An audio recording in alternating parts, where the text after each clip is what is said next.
Welcome to Open Mind Industries podcast, The Mind Unleashed. Sit back, relax, and unleash your mind.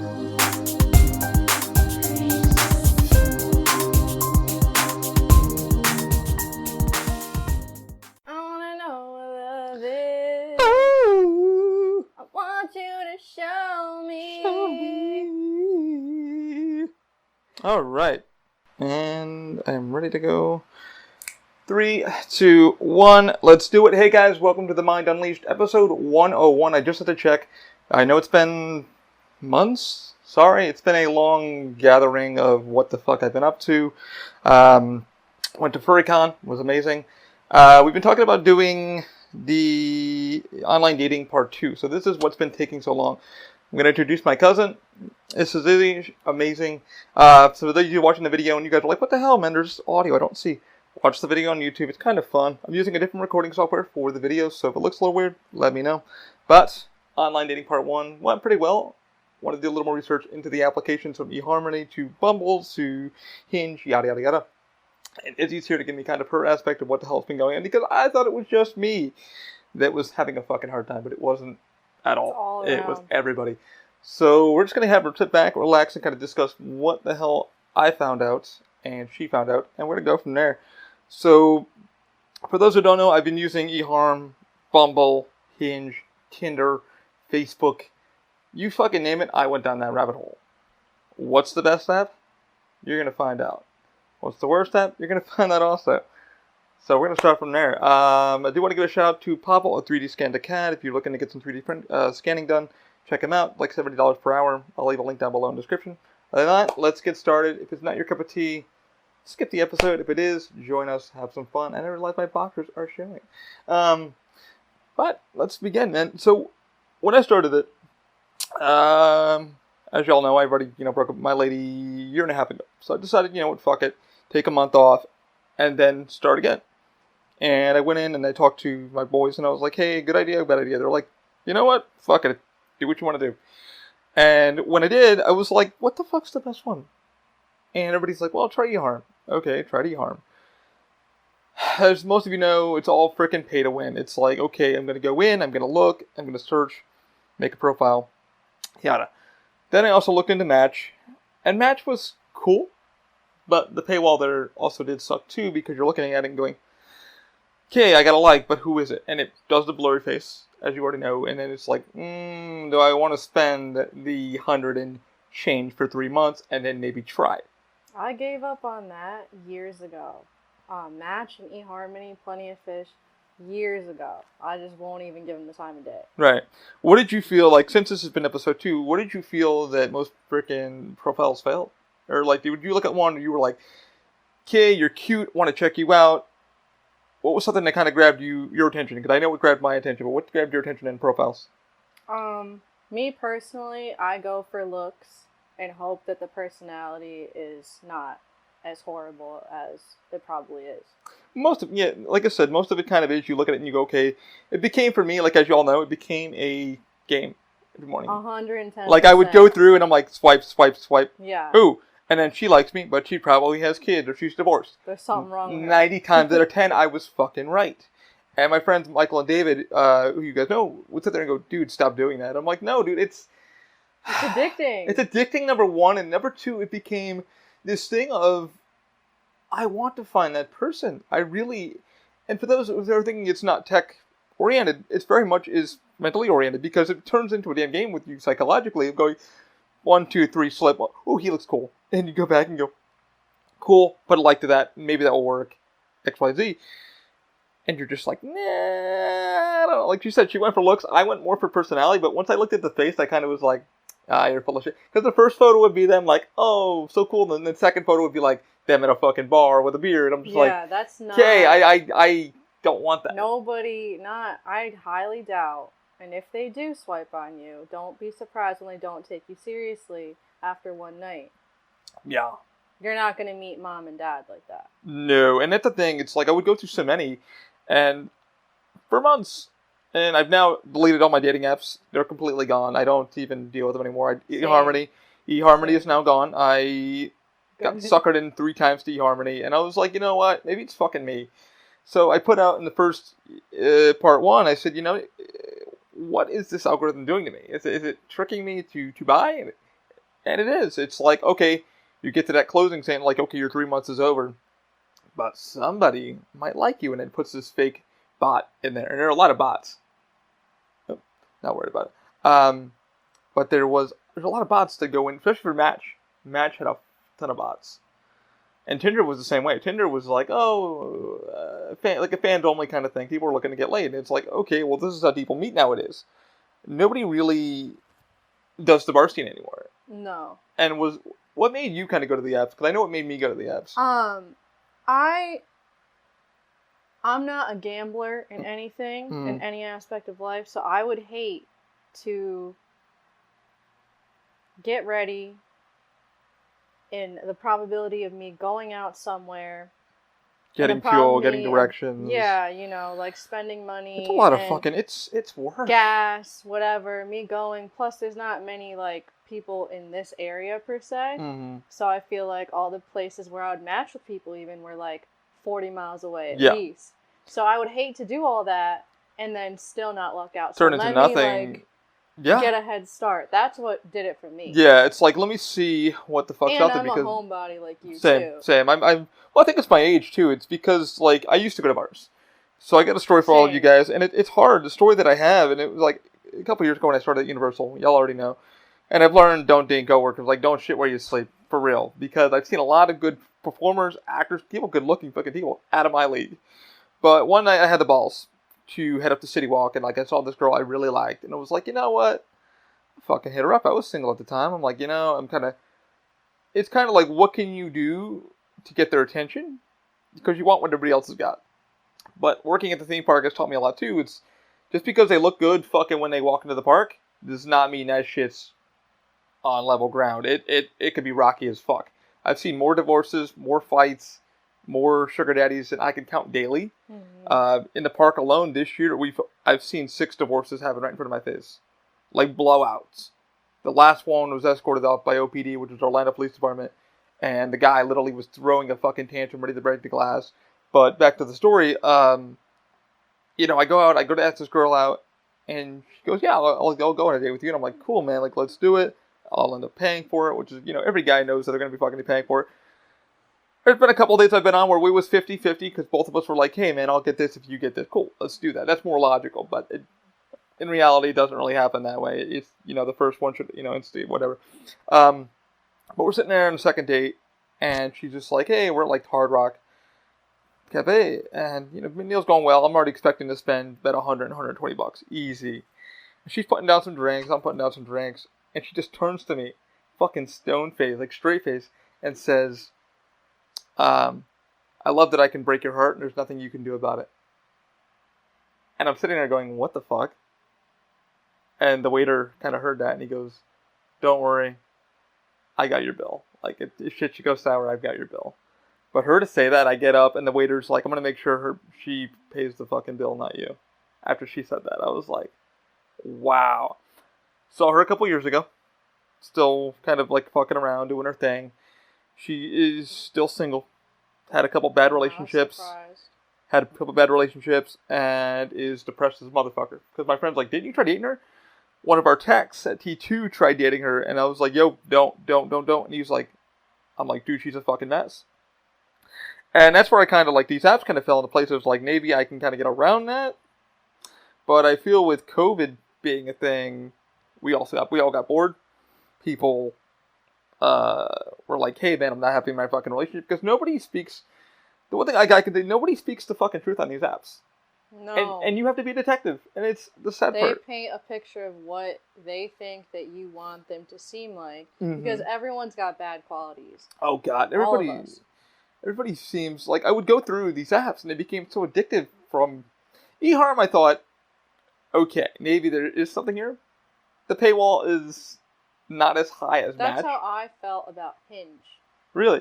I felt like that was the most legit one where I've actually met people and we've talked outside of the app. Mm-hmm. But as far as Bumble and Tinder, it's a game. Yeah, no. I mean, even Hinge was a game for me too. Hinge was a game. Hinge became a game because You would go into Hinge. Each one is different. For those who are like really wondering, like listening to this, going, "Fuck, I just want to fucking find someone." Trust me, I still feel that way. I can't say that I didn't find somebody.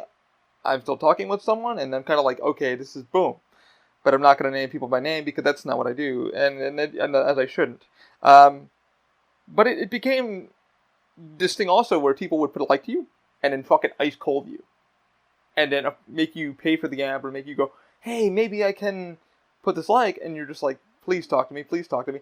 But it felt like on Hinge too, because each one was different of eHarm, or like, hey, make a real profile, put out who you fucking truly are, we'll adjust it to your liking. Match gave a thing of like, hey, here's 100 or 1,000 characters, fucking really explain yourself, because we're looking for like college grads and whoever. Hinge became weird because Hinge is still updating too, because now it's like, hey, introduce audio and then make a funny audio message. It's so cringy. And like, what on either side, it's cringy as fuck. I wouldn't do it, but I do enjoy listening to them. They're funny as fuck. Because I was just making fucking funny noises at the time, because I'm like, okay.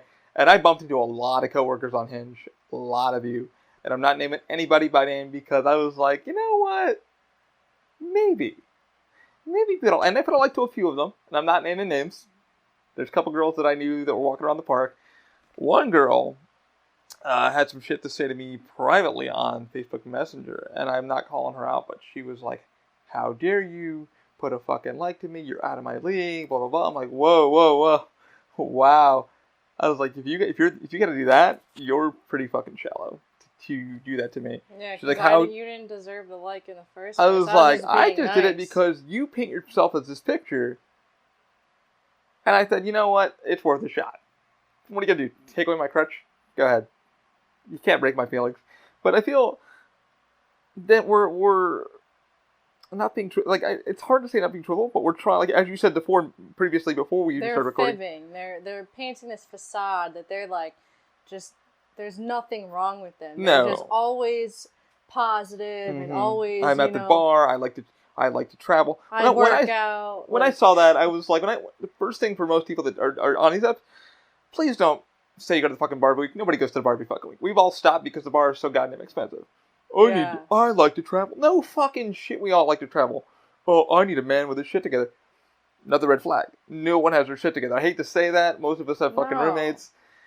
And I was sitting with a friend of mine the other day, and she goes, man, I was dating this guy, and it was horrible because he would not let me back to his place. Could not let me.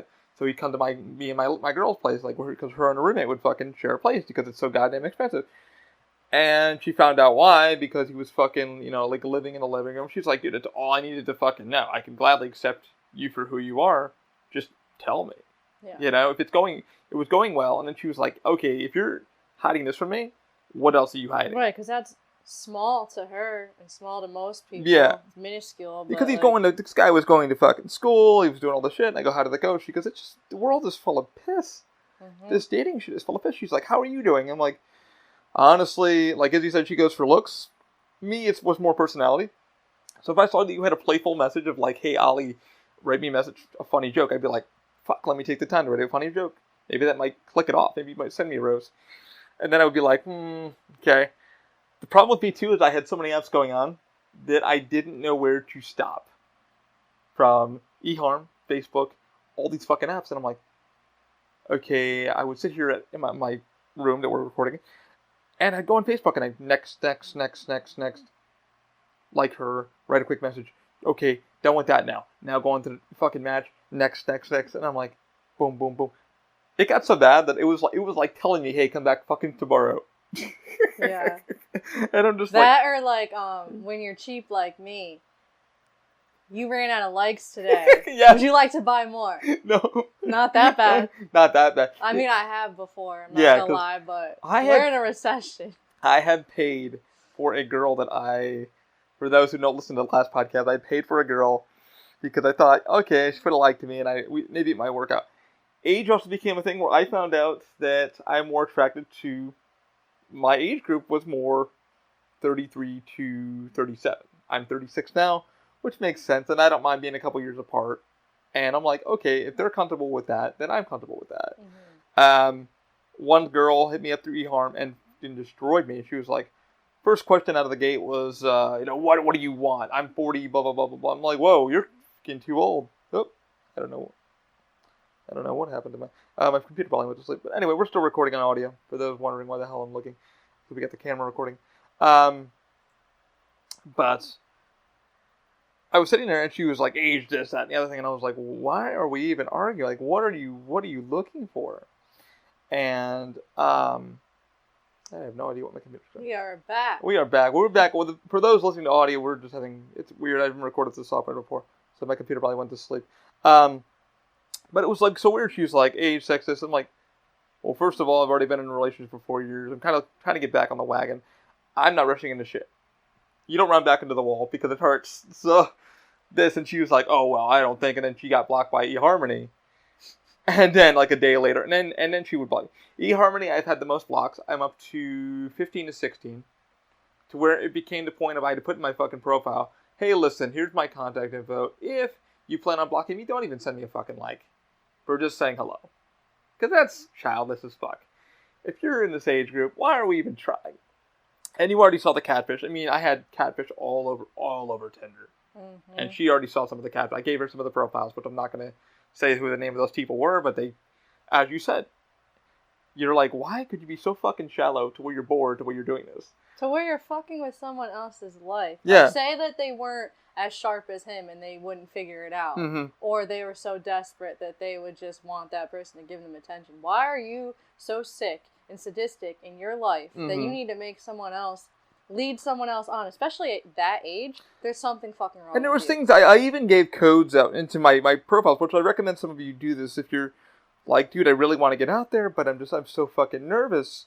And I have friends that are dealing with fucking anxiety, depression, you name it, on volume, just to get out the fucking door. They're like, I don't know. And my buddy literally calls me and he goes, bro, I'm going on a date. Can you just be my wingman on text message? I'm like, yeah, sure, man. Like, what do you want me to say? He's like, just be there if I need you to calm me down, you know? And I'm like, well, how's the date going? He's like, well, we went over to Disney because, you know, if you're in Orlando or in Florida in general, you look for shit fun to do. Yeah. And I hate to say it, it's like, oh, let's go go-karting. Or I'm so fucking weird that I'm like, hey, man, let's go fucking walk. Or let's go do the theme park because that will really show me what you like and what you like to do so I can really, like, pick with you.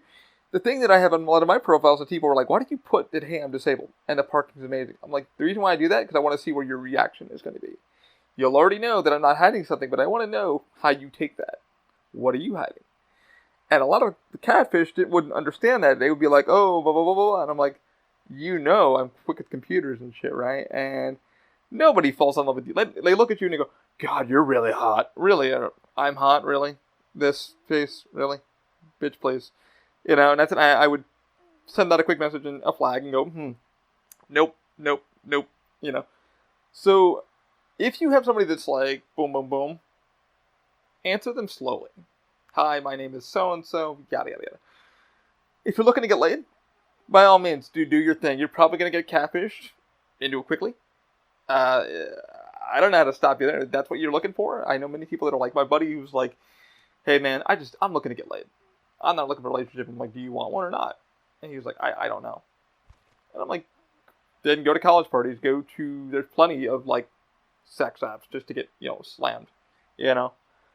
But I think these apps in general are like, I blame them and I also blame we'll get into Facebook too because Facebook does it too. Once it finds out that you're in a dating thing, the algorithm fires up and I've got proof of that. I've got so many I could show you guys of Plenty of Fish, all these fucking randomizers that are like, hey, we have this website, or a Geek to Geek was one of them because I'm kind of a geek, and it was like, I'm on that one. And there's a few people that hit me up on that, like real people, and I'm like, hey, like, hit me up. And the one girl, we missed track of each other because it went to my spam, and I'm like, shit. I was talking to somebody else on eHarm that kind of led me on too. She had mental health issues and shit, and then finally, like, she kind of just, like, fucking skidooed it.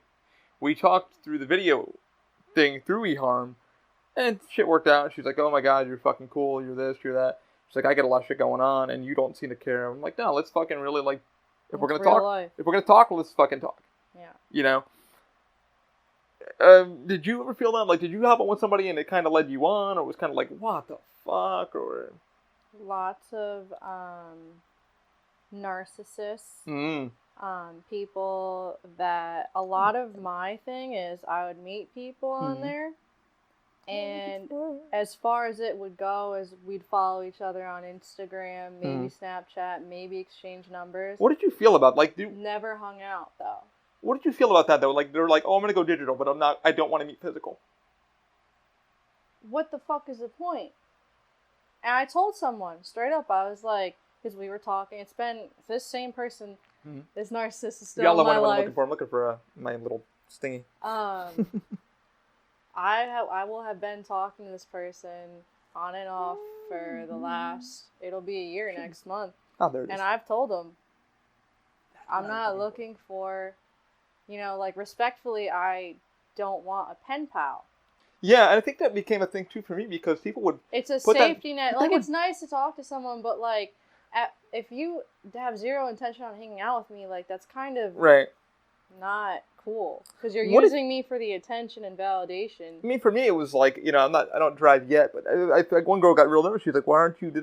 I was like, "Well, this is the thing, and you're fucking 30 away, and I'm 30 away. Like, let's make sure that we want to meet up. If I'm gonna make the effort to fucking get to you, or you get to me, let's make the fucking effort." And she's like, "No," and then I'd go through and then see that she was already dating another guy, and I was like, am I just fucking somebody to calm you down because you're dating this fucking guy or whatever? She can't have those conversations with that guy. Yeah, and I was like, am I just your fucking therapist? And she's just like, oh, no, you're a great guy. That's the thing. Unfortunately, on these apps and in real life, people aren't genuine. No, and I wrote my eHarmony. I sent my profile out to many friends because I wanted their opinion. Yeah. And many wrote back to me going, dude, that's you in a fucking nutshell.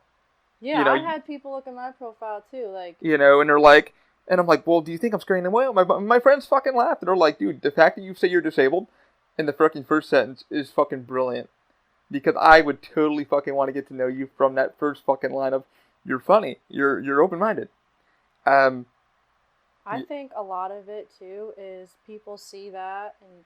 me, like my profile and your profile, and they're comfortable with themselves, and I can't show up halfway to even meet them like that. No. And the other thing is too, and I will say about the fucking catfish that I've had, I think that was my first trick. For those that are wondering why the hell I put that there, that was my first trick to see what your reaction was going to be. If you even read it. Because I want to see that you know that I have a disability. Because some people are like, okay, maybe he's broken, and maybe I can sneak. And that's what the catfish thought, they could sneak in under and stab me. And I'm like, haha, I'm very intellectual. But I'm not letting you know that. And you're very tech savvy. And I'm very tech savvy, so I'm going to go underneath. I'm going to let you fucking act like you stabbed me. And I'm like, oh, a pretty girl likes me. Oh my god, she's got a car, she's got all this shit. And I'm like, keep coming. I'm reeling you in, bitch. Slowly, I'm reeling you in.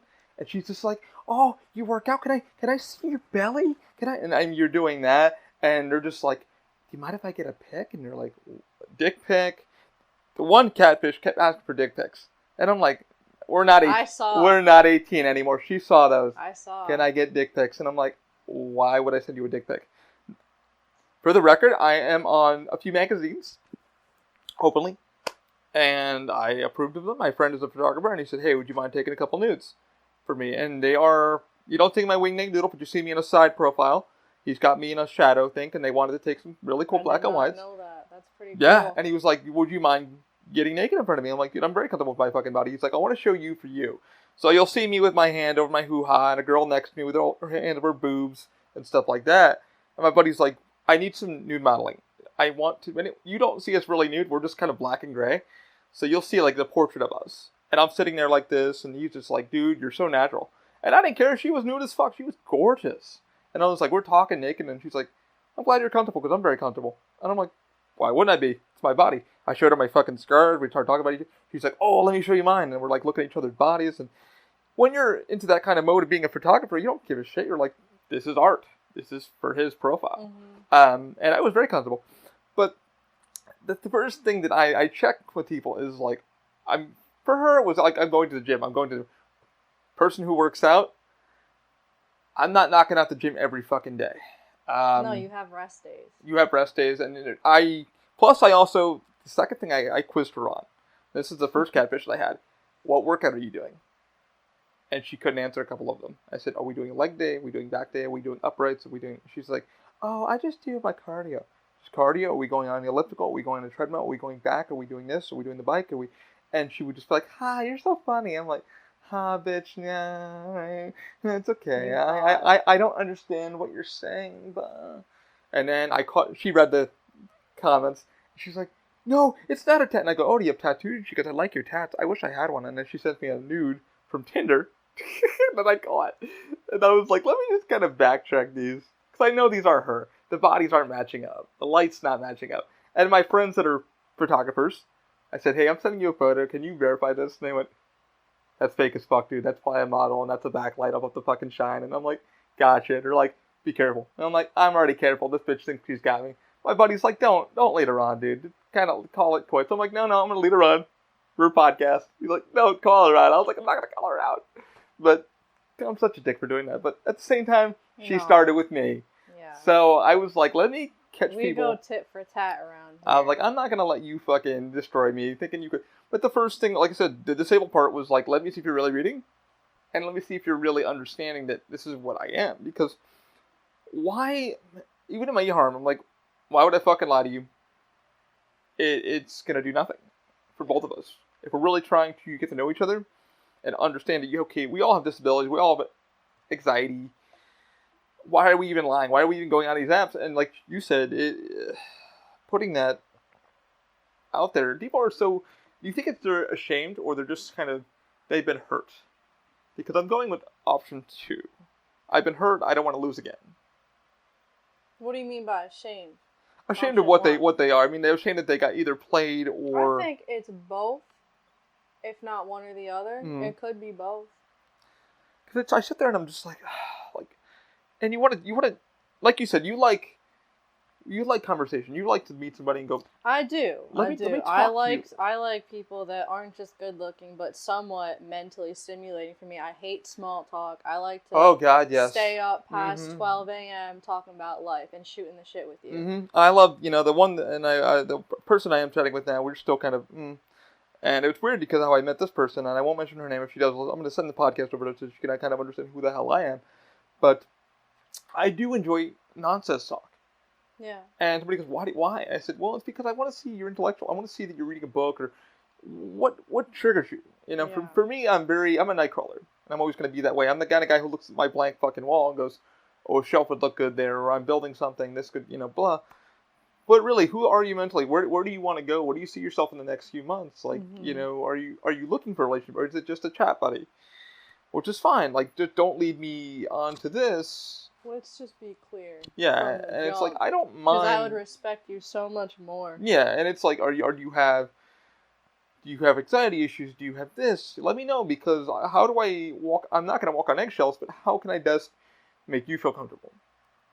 And a lot of these guys are like, well, if I tell him that, he'll run away, or vice versa for guys. It's like, if I tell her, like you said, the one guy had a lisp, like you met him and he had a lisp, and you're like, I had to fucking walk away, because I was like, that was... I threw on my acting skills so fucking quick. Okay, so maybe 3-4 years ago, before I was banned off Bumble. Dirty girl. Side note, no, I've banned off Tinder and Bumble for putting my Venmo in my bio and trolling, matching with everyone. Hey, will you be my sugar daddy? I got banned. I emailed them, said I was sorry for doing that and I wouldn't do it again. They said that they couldn't accept that and that they take, is it exploitation? Yeah, you're exploiting. Yeah, you're either... They take that seriously. Yeah, so, they go very seriously. Whatever. I do know the Google Voice number trick, but I don't care enough anymore. But anyway, matched this guy. He lived 15 minutes away. I went over to his apartment. First of all, I thought it was weird that his shirt was off our first time meeting. And he didn't, give me a heads up or anything. It was summertime, it was hot, but it's my first time meeting you. So that was the first red flag. And then he just had the meanest lisp I've ever heard in my life. So thick, worse than, what's that guy's name? Is it Floyd Mayweather or... What? No, who is it? Celebrity or... Mike Tyson? Is it him? No, it's Floyd Mayweather he's illiterate. Sprinkles. Yeah, it was horrible. So, like even 50 Cent called Floyd out. Like, read one page of Harry Potter book, and I'll fucking donate 150. So I pull out my phone and I just, get in actress mode, and I'm like, I hate when she does this. Oh, my sister always last minute has me babysit without any warning. I'm so sorry. I have to go. You played. I blocked him on my way home. That's happened to me though, because like I went up to a girl and she like just stared at me, and she I knew it was her, and I was gonna walk up, and she just kind of fucking. The waitress was like, "Yo, it ain't happening." She's like, "Baby, I feel so bad." I'm like, all right, what do I do? She's like, "I got your beer. I'll cover your beer for right now, but like, it's not happening." She just walked away from me. And she, like, texts me, like, "Oh, I didn't see you at the bar." And I'm like, "Bitch, I saw you. We made eye contact. And you saw the crutches, and you were like, oh, maybe he blah, and I don't want to fucking deal with that, but joke's on her because she missed out." So I ended up getting my tab paid for like 2 beers, and that was good enough. And I got some chicken wings afterwards, and I met up with some friends in the park. So I was like, they're like, "How'd the date go?" I'm like, "It didn't. She fucking cold cocked me," and they're like, "Oh, it's fucked up." Well, whatever, your loss. And that's how I look at things. It's like, your loss. Like, if you're too fucking... For you, I can understand, because it was like, red flag number 1, why is your shirt off? Mm-hmm. Why are you not putting context as... No, if it's like, hey, man, like, I might want to sleep with you, by all fucking... Let it known, like, hey, come on over. Maybe we watch a movie, maybe we get a little physical, and that's what Tinder and kind of shit is. People are like, "What I want," it's like, let that fucking be known. Like, I do want to hang out with you, but I'm also horny. And I feel like some people, like, especially for girls in general, like, you guys have it worse because, some guys will come on quietly, they'll fucking put music on, they'll spray their fucking car down with cologne. I've got my one friend's got a whole fucking game of what he does. And I always thought he was like a ladies' man. I'm like, this guy's getting fucking laid, he's getting... How I found out he was getting all those girls, he was getting them fucking buzzed, and he was taking advantage of them. Mm-hmm. And I always thought this guy was like the fucking cool daddy. I'm like, how's he getting all these fucking girls? He would give them access to his credit card. I'm like, and one night I saw it really bad. I had to step in, and I'm like, yo, she's way intoxicated. She's already said no fucking 3 times. And he's like, just touch it. I'm like, and I looked at him, I'm like, is this how you're getting girls? He's like, none of your business. I'm like, dude, that's fucking disgusting. Yeah. And then seeing the girls that he was going, like the girls that were hanging out with, they were just hoes. Mm-hmm. Complete hoes. They knew they could get some quick bud, quick drink, and if they gotta suck it, they had to suck it. Yeah. And that's it. They'll spit it out and be gone. And I'm like, so like, I think the culture, like I said, as much as... And not saying that it can't go that way, like, for the guys, because I definitely know that I know, like, of some instances where girls have taken advantage of guys very much like so. that. Very much so. You don't hear about it as much, but it does happen. Mm-hmm. But yeah, luckily that hasn't happened to me just because I'm very, like... You're level-headed and you know what we're not playing... I'm not justifying it. Yeah, we're not playing I'm not justifying it. No. If no means no, by all means. But me personally, if I hang out with someone of the opposite sex, either A, that's my friend, we're going to hang out, no funny business, or B, that's someone I am attracted to and I wouldn't mind doing something. Yeah, doing a hookup or whatever. Yeah. But it's all, it's got to be consensual too, because I've had, like I said, my friend, I was like, I always wondered, like I was at Universal and he'd be like, fucking all these girls in his car, and I'm just like, how are you doing this? And he's just like, oh man, don't hate the player, hate the game. And I'm like... I avoid that possibility coming up either way. Like, if that's not something I'm comfortable with happening, I won't hang out with. Because I have been a wingman for many dudes and for many chicks. Like, I've been the guy who's been, like, got the number, like, hey, if shit goes awry, I need you to pop up. Or, like, text me quickly. And I hate to say it, it has happened. I've had girls text me, like, hey, would you mind being my brother or pretending to be this person? I'm like, sure, what's up? And they're like, hey, like... It's not working out. This guy's really fucking coming on hard. I've already told him no, but it's...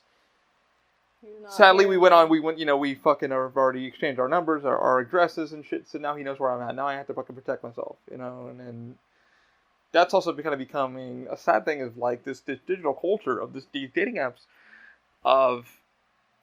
You have to be very fucking wary. And I hate when you hop into the app and it's saying, hey, don't, like she said, she put her Venmo on, that's why that kicked her fucking off. She was looking for a sugar daddy.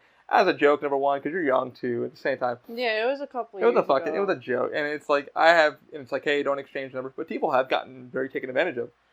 Mentally, physically, what have you. But I feel like these apps, too, are also encouraging the mental instability.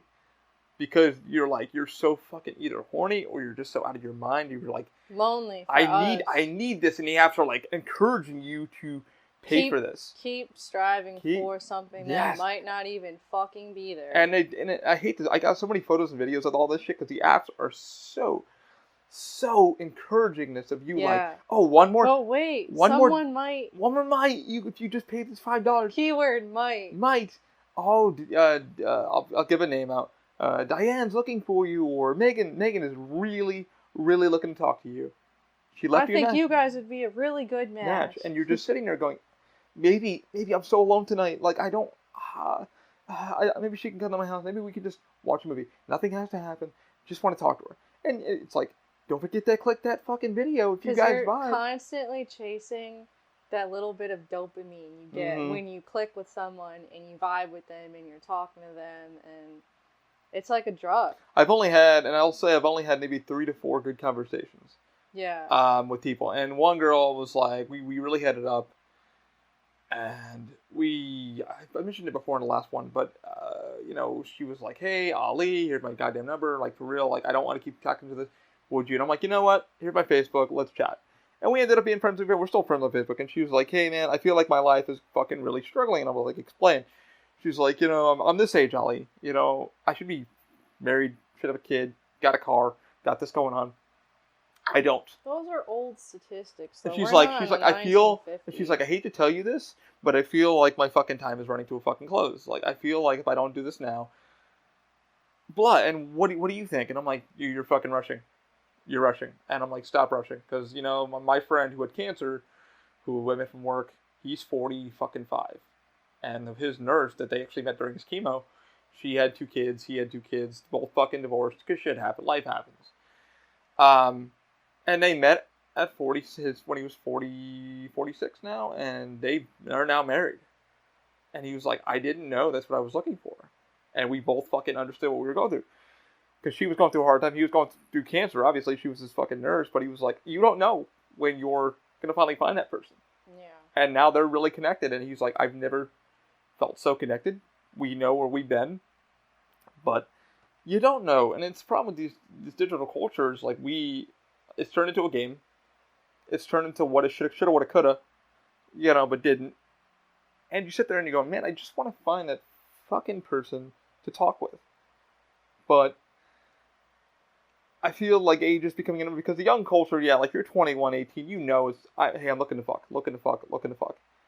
And you're gonna fall apart until you find it. And I don't think nobody's gonna find that relationship until they're either in their 30s or late 30s of like, oh, I really shouldn't have fucked that much, or yeah, we had a kid, I got my baby's mama.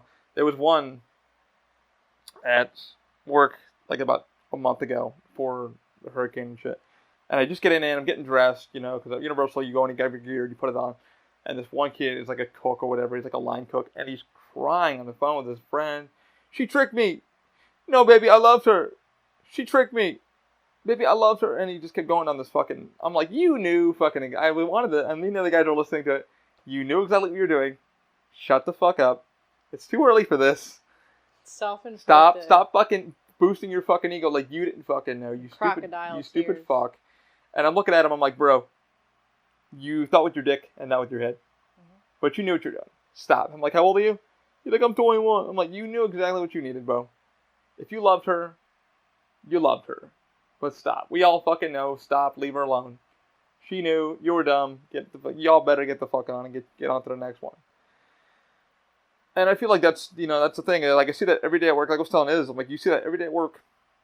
But, like I said, it's not really the app's problem. Well, the apps are 75% of the fucking problem. And the rest is the individual. Yeah. And, like you said, you kind of got loud the other night, and you were like, we're going to do this. And you're like, no, man, it's fucking them. It's fucking them. And they should know better. And I'm like, no, we all should fucking know better. Yeah. But we all shouldn't be in this psychoticness of, like, and the app does, like, it tricks you into thinking this person likes you. And then Facebook, like I said, the algorithm grabs you. That, or like, say you are talking to someone and it's going well. It's like, they're not, 9 times out of 10, they're not going to stop using the app just because they're vibing with you. People are constantly looking to replace. That's a scary thing, too, because you're like, man, like... Yeah, and then you're like, it's almost taboo if you are like, hey, so are you still active on whatever? Yeah, I've had many of those, too, and like, have you asked that question, or? Only when, like, I started actually dating someone, like, years ago. But other than that, no. Because I felt like the minute, like, okay, so here's the weird fucking thing with the apps, too. I vibe with somebody, and that will stay private. But, I felt like once I vibe with this person, fucking, I'm getting more likes. It's fucking weird. At work, same thing. I'm getting more likes, and I'm like, nobody fucking hit me up for like 3 months. It's the chase. And then it's like, bam, and then it's like, boom, boom, boom, boom, and all of a sudden, I'm talking with this person, we're really vibing. Like I said, we're nameless. But I'm like, why are people fucking liking me? Why is it now? Yeah, why is it now? Like one person. Yeah, and it was like everyone and their mother wants to. Last night was when eHarmony finally died. And the reason why I didn't cancel eHarmony is because I waited for that 6-month window. Apparently, if you cancel it before your subscription ends, you have to go talk with customer service and shit. I got photos of that too, just to prove it. And then tell them why you're canceling so they can wipe it out. If you wait for your subscription to end, then it allows you to do the whole, I am deleting this fucking thing. I don't want to deal with it anymore. But like I was telling Iz, for months, I was like, let me fucking really see where these apps are taking me. Because for me, sadly, like 90 times out of fucking 10, it was scammers. Or catfish people. Mm-hmm. Or ladies in their fucking... The oldest person I had hit on me was 47. And I'm like, whoa, you know I'm fucking 36. I don't know, like, if we're gonna... Some people are into that. And I'm not. And I was like, woof. I'm like... And a lot of the girls that were hitting on me were 28, 31. And I'm like, okay, too young. And they're like, what's your age cutoff? I'm like, my age cutoff is 33 to 34. I wanted to keep at least the age gap consistent so we can be comfortable with each other. And I know some friends that are like 15 years apart, and that's all the power fucking to you. If you're into that and it works for you, by all fucking means. If that worked for y'all and you guys were comfortable with that, by all means. I don't feel comfortable with that. I'm not a player or anything like that. I just feel like if I'm going to vibe with you, I want to feel in that age gap that we both know each other is comfortable. I have some friends that are like, oh man, don't worry, man, it's age is just a number. I said that at work, age is just a number to somebody, and they went, no. I went, you're thinking about it all wrong. What I mean by age is just a number for me mentally is like, you can be 36 but feel young. I've known people fucking 18 that are acting so above their fucking age. They want that mental maturity, but I'm like, why are you acting like that? You need to feel comfortable with yourself. And I know a lot of girls that sadly have had sugar daddies, and one girl at Universal, a girl walked him up. The guy had to be in like 40, 46. This girl had to be like 21. Mm-hmm. And he was obviously a Miami playboy. He was snapping his fingers at her, which meant come to me, bitch. And I was like, wow. We couldn't do anything because like we're working and you can't step on people's toes and be like, hey, this isn't right. We know this is wrong, but we can't do anything. I don't know. And I don't know when it will end. I don't think it's ever going to end. I mean, I had to get out of these fucking apps because the dopamine got too much. But the thing of like, will I find somebody? Maybe. And I went to that mindset of, will I find somebody? Maybe. If it happens, it happens. Mm-hmm. But let me see what these apps are really doing to the psychology of culture. Like, because nobody goes to the fucking bar anymore. And if you do, it's not for what you think. It's usually to just vibe with your friends and see what the night brings. You're not necessarily looking. Right. We're not doing that. Not only that, you don't want to fucking meet. I mean, I don't know. Most people, I'd say, don't want to meet their person in a drinking setting. Mm-mm. And one person, I can't mention that person's name because we're still friends. But my stepbrother at the time, invited me out for a blind date. And he was like, hey man, you need to go meet this girl. And nobody knew she was a fucking alcoholic like that. I mean, she was pounding the fucking brews, like pounding the liquor. And she started crying and all this shit. And then I can't mention this girl's name. I want to say her name so bad, but I can't. I said, oh my God, Ali, I'm sorry I even put you through this. I didn't know she had a mixture of history of bad fucking problems. I'm like, well, now you know and now I know. That should have never been a thing, but boom, boom, boom. Do you think the apps are people's crutches to hide that? Yeah, because it's like, It's almost like a job application. You know, you're not going to put on your application or your resume, I drink three Excessively. times a week, which by definition makes you an alcoholic. Mm. I like to, like for Hinge, I feel like some people even lie about it. Asks you if you drink, smoke cigarettes, drugs. A lot of people lie, including myself, because that's not the first thing you want people to know. No. That you like to party sometimes. No, and it's the thing. It's like you look at, like I said, the first photo is like, oh, me at like a fucking 4-year-old photo at like a fucking Mount Everest or like this rock climbing thing. The one time they went hiking. Yeah, and you're like, got a picture. And you're like, what do you really like? And the girl's like, well, why do you have video game controller in your hand? I'm like, because I fucking play games. Right. Why is there a photo of you showing your 3D printing stuff? Because that's what I fucking do. Yeah. That's 99% of the time. These are my hobbies. You're going to see what I'm going to fucking do. I don't want you to be like, oh my god, and like, oh, you do a company open mind? What the fuck is that about? You think you're better than me? I'm like, nope. Nobody even said that, bitch. I was like, this is what I do. I want you to know exactly who I am, so when you walk forward, you go boom. And I don't have to go, where's that Mustang you were driving? Yeah. You know, oh, you ride horses, really? Do you really? You must be crazy. Must be crazy. What's it like? You know, so, and I feel bad for those ladies that are like really trying to find that person, but they're like, there was this one girl who blocked me like 3 times, different times. Oh no, liked me and then blocked me on all the different ones. And I caught on to her bullshit. She was like, because each app is different. Each app doesn't give you the same info to put in. You have to, you have to really break down your shit to like 180 characters. And you're like Facebook is really simple, but Facebook is like my last resort too, because I was like, Facebook, you're gonna see a lot of characters. Mm-hmm. I call them the app's rejects. Go on it. Yeah, they're... Go into it. I want to let's digress. There's a lot of weird, different's a better way to describe them. I'm not going to say weird because I'm weird. Oh, fucking 100%. They are out of their mind in one or many ways. Like, there's things wrong with them, and that's... their pictures will be all blurry and they'll look high. There's some that are like screenshots of screenshots. And you're like, whoa. Yeah. That was my first red flag for a lot of you guys. So a lot of older crowd, too. I've got a lot of older crowd. And also for me, a lot of people would lie about their being a parent. And then the next photo they have kids. Oh, the kids in the photo aren't my kids. Because they know for some people that's a red flag. And I'm like, to be honest, I'm not ready to be a baby daddy. My brother's got 2 kids. My other brother's got 2 kids. And I'm fine with being an uncle when my time comes. And one girl got really offended. She's like, well, I want to have kids. And I'm like, that's on you. We just met.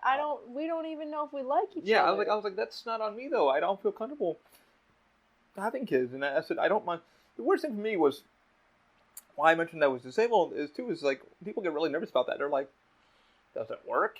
And I'm like, meaning the penis, or what are we talking about? I was like, I just got so angry one day. I was like, pull your pants, let's find out. And she was like, oh, you and blocked. I was like, there you go. Don't ever ask me that fucking question. Shoot in my face. Right. I was like, does it work? Stupid fucking question. And the one thing is, years ago, a girl asked me out, is it hereditary? And I'm like, or no, she goes, if we had kids, would they come out like you? I'm like, oh, it's not hereditary. And she didn't know the word hereditary. And I was like, bye. I'm like, if you don't know what that word means, then you're not for me. Right. And she was like, well, what's it mean? I'm like, it means it's not genetic. It cannot be passed down. It's not like fucking having this or this. And she was like, I don't know. I also look at that people too, is look where their mentality is. Yes, you can have a college degree. It could mean jack shit to me. And it's not being rude for those who are college graduates really trying to find that person. Don't fucking tell. I'm going to school and I don't care. Show me who you truly are. Yeah. On these apps, it's like I said, turned into a game for both of us because it was like, that, or they'll put like their accomplishments from like 5 years ago on there. Like, that's cool, but yeah, you put a photo. Who are you today? What makes you you? Why do you think that you should talk to me? What can I offer to help? Like, what can I offer to help you? And what can I sit down and go, and because I'm gonna be as genuine as a motherfucker. It's like I have nothing to hide. And I even told one girl, I was like, hey, go listen to the podcast. And she was like, what the fuck? Why do you have a podcast? I'm like, it's my company thing. It's what I do. It's who I truly am. It's probably never going to fucking stop. I'm now at 101. You know, uh, some of them sound good, some of them sound like shit, but I just kept going. It's my fucking thing. It's my life. I don't tell you to fucking not go to a concert, you know, or do this. But I would rather have you being genuine because we're gonna have our goods and bad days, you know. And like I said, working at the theme park too, it opened my eyes too because I think trying the apps out also, you see those beautiful couples coming out and they're holding his hand and they're cuddling. Oh my god, this is a great time for us. But then they get upset and you see the pain in their fucking face because it's been a long fucking day. At 3 o'clock, that's when you see all the monsters really show who they fucking truly are. Do I really love you? Because the ride could go down for a hot second. You say, motherfucker, and you see the girls fighting and you're like, wow, it's all an act. You know, this persona is not you. And I hate to say it, but these apps have really fucking shown that of like, you know, you see some people not being, like you said, not being genuine with themselves. And I don't know if they're just too fucking, number one, too fucking embarrassed to admit that. Or, I don't know. I really don't know. I don't know why people are so disingenuine, you know, from the get-go. You know, you shouldn't be embarrassed. They think either that and or they think it will minimize their chances of getting somewhere with you because you're going to cancel them for that. Yeah, and I said the person I'm talking to now said that straight to me, which is like, I don't want to scare you. And I'm like, I said, good luck with that. Because I work for a fucking theme park. She goes, is that a challenge? I went, it's not. I said, good luck. We're all counting on you. Mm-hmm. And she kind of smiled and she went, oh, I like your personality already. That made me feel so comfortable. I was like, well, good fucking luck. Because if you accepted me for fucking who I was and already gave me your number, that took a lot of fucking guts. Mm-hmm. Because giving somebody that access to you, of saying, hey, this is my actual fucking number, this is who I am, boom. Okay, let me show you who I fucking truly am. Because sadly, I have a friend who just is going through a horrible, sounds like a fucking breakup. We were out at work the other day, and he had to speak about it because he was almost in tears. And I'm not mentioning his name or the lady, but I mentioned the story, what happened to him. And he was like, hey, man, like, I need to talk about this. We're in front of guests. Like, it was a busy fucking day. And we're talking about openly in front of guests. Hey, guys, come all the way forward, blah, blah, blah. And he's like, yeah, I had the urge last night, and I watched porn, and this happened. I'm like, did she not know? And he's like, well, it's something we don't really talk about. And I'm like, first of all, that should have been number fucking one. I don't hide that from anybody. And my other friends, they don't hide that in their relationship because they're both married. And he's like, baby, don't hide your porn. Fucking leave it in your favorites. I want you to be able to fucking have your time because it keeps the relationship happy. Number one, I have fucking urges, very much so. I can't keep up with you, so lay down, have some fun, and then when you come out, dinner will be ready. We'll fucking sit and watch a movie, cuddle. And I was like, why was that even an afterthought?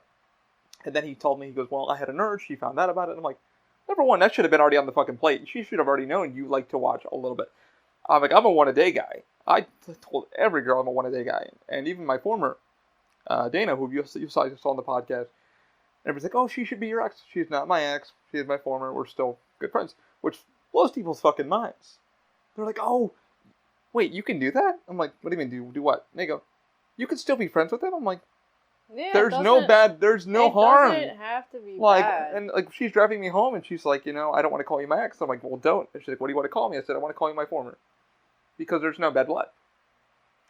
And that blows people's fucking minds. They're just like, oh, my ex. I'm like, well, what did he do? And I think people, like my friend's going through it now, and he's like, I don't like that word either. And I'm like, neither do I. And I was like, I only have really, honestly, 3 exes. You know, and I've had one that I was dating for a bit, and she really said to me, she goes, I really should have given you a chance. She found me on Facebook. I really should have given you a chance. Really should have, because I had horrible fucking relationships. But I never gave you that fucking chance to even try. And I went down the fucking bad rabbit hole. And I feel like these apps do that too. They make you rebound to horrible things. Horrible fucking things. And you see that, like, hey, I'm divorced or I have kids. Guys, I need you to fucking understand this. And it's like, okay, well, I can understand this. And one girl was like, hey, I'm recently divorced, blah, blah, blah, but I feel like you can, maybe you can help me. And I'm like, unfortunately, I can't help you. And I was straight up, she's like, why would you say that? I'm like, well, I'm going to be honest with you, I can't help you. It sounds like you need a fucking therapist. I'm not a therapist. I'm not that guy. Here's a therapist that I do know of. He's a great guy. Talk to him. And she's like, well, that was kind of you, but I didn't like that you said that. I'm like, well, I'm not going to fucking lie to you. I can't be your therapist for free. because I know I have my own shit I'm dealing with, and I thinking about you and how I can fix you is not gonna.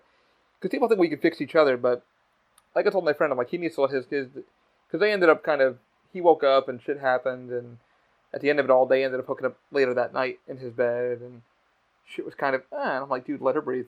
Let her breathe. Sounds like y'all had shit to get off. The thing I don't like also, it's when you get done with the relationship, or you're kind of, you pull up petty shit of like, oh, you chew fucking loud, or your dick's too small, and you really don't mean that, but how am I going to attack you mentally to hurt you? And it's like, that's so stupid. And then you have to apologize. Like you said, they both apologize to each other for saying stupid shit. You know, oh, I shouldn't have said that. I really didn't mean it. But, And you see that shit on a lot of dating apps too. Like, oh, my man was too small for me. And I'm like, why are you even saying that? That's crazy. Like, why would you even fucking say it? There was a couple that I spotted and I took photos of on Tinder. Oh, my wife's on here, so I'm going to fucking ruin her. So don't fucking date this bitch. Here's her number. And I'm like, wow. It just shows the level of maturity. Of that. And emotional intelligence in that person. Mm-hmm. And I'm glad I had a couple that were like that. And I was just like, skip. Not going to deal with that. Not going to deal with the kids. Hey, my kids are out of the house. Blah, blah, blah, blah, blah. But I'm divorced, but I still take the kid on the weekend. Why is that an issue for you? And I'm like, well, I'm not ready to be a baby daddy. I'm not ready to. I don't want to meet your fucking kids. Don't want to meet your kids, and then if we don't fall in love or we have something, and then I get attached to your kid a little bit, I'm going to be known as this fucking weird guy. I don't want to be known as that. I feel bad. And I feel bad for the many that are like, you asshole. I really am trying. I'm sorry. And I'm sorry. I'm like, there are a lot of good guys out there that are looking to be a stepfather or to commit to that. Don't mind it, yeah. I'm willing to commit to that. And those guys, I hope you do find. But those guys also, when you do find them, don't destroy them. Because those guys are willing to give it their fucking heart. Mm-hmm. And I feel a lot of you on these apps are fucking doing that.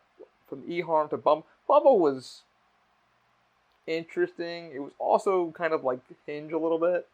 How would you describe that? You said you liked Hinge a lot, but what was your secondary? What apps kind of... My main, over the last, 5 years. Has it been that long? I've been using... You being on and off? I'm on and off. Okay. I've been using apps since either 2014 or 2015, out of high school. Gotcha. So you really never knew the dating. Like, you never went to the bars. You just kind of were like, you were already in tech savvy, kind of. Yeah. Let's date this. Yeah. Gotcha. Yeah. Gotcha. So the first one was Tinder, and I used that, and I only met up with one person from there, and it was we didn't even hang out until a year or two later because we just added each other on Instagram and Facebook, and we liked each other's stuff, but that's as far as it went. Yeah. I got a boyfriend at the time, so, and that's another thing. A lot of people keep the people that they add that maybe aren't the first choice or they can't get them, so that years later they can pull them out. Yeah, the first catfish that I had, I was still dating Dana at the time, and the reason why I can bring her up is because I told her what I was doing, and Dana was very okay with it. So if you guys are like, why are you mentioning your former? I'm like, well, because I'm mentioning her because she knows what I do. Mm-hmm. And we have much respect for each other. So unlike most of you who are in horrible fucking relationships, I didn't have one.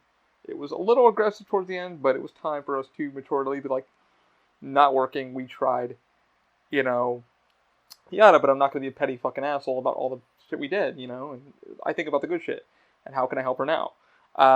But it was weird because the girl, the first catfish, found me on Tinder. It was weird because I saw her photo and I deleted Tinder and I put my fucking Instagram on there. I was wondering why people were doing it. I really was wondering why people were putting their Snapchats, their Instas, their Facebooks. I'm like, why are they doing that? And it was because to get rid of the paywall. And I'm like, okay, I'm new to this shit because I'm 36. I grew up around the digital dating culture, but it wasn't like this. It wasn't a fucking game, but now it's a fucking game. It's a horrible game. It's a game, and I'm sitting there going, okay, why? So the girl that I was like, maybe I put a like to her, and then she fucking found me, and then come to find out, after I found out she kind of, actually I called her on it. That's right. You saw that. I'll have this. I think I still, no, I don't know. I blocked her. Sorry, blocked her completely on the Facebook. I can't even show you it. because she.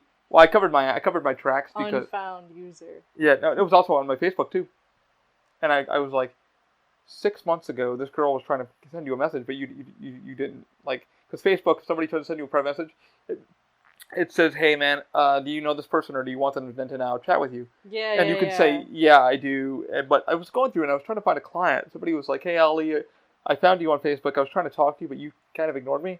It might be under your spam." So I was like, "All right, let me click." Saw that he was there. Finally got in contact with him, and then we started chatting. As I was going down, I found her, and I'm like, "What the fuck? What? How the fuck? This was 6 months ago. This is fucking strange because I'm chatting with you through Instagram, through Tinder. What the fuck?" And I even called her on it. I said, "Hey, I didn't notice you were trying to chat with me 6 months ago." And she was like, "Oh, yeah, that's kind of funny." I'm like, "Well, that's fucking weird. That's really fucking weird. So who are you really?" Yeah, you're probably this. She don't even know. You're probably this girl in the photo. However, you're a slut or you're a whore. Something. And that's the day that I decided to really, pull the fucking. That's when she was like, "Oh, I really want to. I want to masturbate to you. Da da. Like, I wish you would show me your dick." And I'm like, no. And the minute I called her on her bullshit and started sending the fucking photos that I already knew that were. Thing. There's websites for that. Leave me the fuck alone. Yeah, and I found the photos and shit, and then I was like, "What's this?" And then her total grammar changed, and I was like, "And there's the sign." She's like, "How do I know you're not lying, huh? How do I know you're not lying?" And I'm like, narcissists I'm will like, try "Honey." to flip it on you. I was like, "Honey, guess what?" When overstimulated, they'll try to flip it on you. Yeah, I was like, "Honey, you could have looked me up any fucking time of the day. Any time of the day." I even put in my profile on my Insta who I am, what the company is, how to find me, how to look me up. You could have easily Googled my ass and found me in 2 seconds. Mm-hmm. I hid nothing from you. And yet, I even gave you clues that I was in a relationship prior to this. I gave you I gave her worms. I kept feeding her worms, and she just didn't. It blindly went over her head. And I was like, "You're such a fucking idiot. If you were too blind to see those clues, what to tell you?" But a long life ahead of you. Yeah, I was like, and then I kind of I went to her Facebook because I was being kind of nosy. I'll be honest, after it was all over. That's what the internet's for. And I was being a little nosy. To lurk. And I was fucking working, and I was just like, okay. So you've been doing this to a lot of guys. The one guy was like, "Hey, Katie," I'll say her name because it could be any fucking Katie. Mm-hmm. "Hey, Katie, yeah, lost your number last night at the bar. Do you mind sending it over to all these fucking dudes, all these fucking things?" On her wall? Yeah, on her wall. Ew. Yeah. So I was like, "All right, let me block." She really be out there. I was Katie, like, "Let me," and she's like, "I'm a nurse," and I'm like, "Cool, like my whole family's in the nursing field, blah blah blah, whatever." But I laughed at all that because I was like, what's the joy of catfishing? What's the fucking joy of it? At this point in your life, why are you doing that? There is something, why? What is your motive? Maybe boredom. I don't care how bored you are. Go paint a rock. Go make a bracelet. Read a book. Sit. Do nothing. Don't fuck with somebody. That is just so miserable. But then I also blame that on the apps too, because the apps like Tinder and shit. Tinder actually has a fucking. You played the game. I had Tinder to have this fucking game, this soap opera game, and I was like, "Hey, play this game. I want you to see this game." And she fucking was like swiping left and swiping right, and the girl's like, "I'm being murdered, but so and so killed him. Is it all a game?" Tune into the fucking next episode. As you would finish the game, it would say, "Okay, here's your results. Here's the people that chose those options. They might fit better for you." So it turned into this fucking game of like, does this person like horror movies, or what do you like? And I was like, it kind of turned to eHarmony, because eHarmony goes off a point score of like, okay, if you score like at 112 or 150 with this person, you guys are very compatible. Which I'm like, not true, because the one person that I was very compatible with, who I was like, all right, let me fucking talk to her and give her my fucking phone number, and became friends with her, won't mention her name or mention really what we went on. We, did some FaceTime naughty stuff, which is fine. Fucking grown adults doing shit. We sent some nudies. Life is life. But I was like, this algorithm is completely fucking wrong. Because this person that I'm talking with, not to break her heart or anything, I had to like really break her down, because she was like, "I saw you." And think of that, I skipped her months ago. I skipped her because I didn't like she smoked. I'm a non-smoking person. I don't like the smell of cigarettes. My whole family smokes. I'm the only one that really doesn't smoke. Smokes and shit. Whatever. It is what it is. And if you smoke CBD or weed, I'm whatever. You do you. I still do the same. But I was like, yeah, that's my first thing right there. I don't like smokers because I don't like going in the car and like, oh, bro, you smell or whatever. But I can't stand the smell of cigarette. I really can't. So it's really vaping. I'm like, whatever. You vape if you need it, but still can't kind of stand that either because we can be around you blowing your bubble gum or whatever you need because you get nicotine fucking cravings and you're like, and I'm like, I don't need that. I need to know you're you under a stressful situation, you know? I don't need you running outside because you need a fucking smoke. Which a lot of my friends respect. They're like, no, dude, if I get a smoke, I'm going to go in the corner because you don't like it. But this person was like a 112, and we talked, and Izzy has seen her photo and yada, yada, yada, which won't be exposed to you guys. But Izzy was like, oh, don't like her. Don't like her at all. She's not yours. And I feel that judgment because I sent my friends this girl's way, and I was like, what are y'all thinking? They're all like, nope, not for you. If you FaceTimed with her and did some naughty stuff, that's fine. Do not get in bed with her. Don't do it. All my friends have said, nope. Don't you dare let her in your home. Don't you dare get next to her. Don't you dare get a hotel room with her. Because she may have pussy, but you don't want that pussy. And I'm just like, you got it. Cool. I'm really horny. They're like, Pornhub. Go on Pornhub. Jill. Like, yeah. Use your hand. Use something. Don't. Jill. Yep. Get yourself off. Do what you got to do. Calm yourself down. And I would rip myself out. I'm like, all right. What was I thinking about? Because I get home and post-nut clarity. Yep. You fucking rub yourself out. And then one day she texts me. And I was like, oh my God, what am I doing? I even had that thought. I was like, what am I doing? I was like, get your fucking mind together, kid. Like, you're such an idiot. That's what happens. You get lost in these fucking apps. And I think conclusively, for me, or for any of you, if you're looking for something genuine, serious, long-term, don't depend on finding it in these apps. Because it's cliche, but it's true. If you go looking for something, chances are you're not going to find it. And I ask a lot of people, I ask a lot of older people, people of all ages, like, you know, that are in successful relationships, you know, where did you find this person?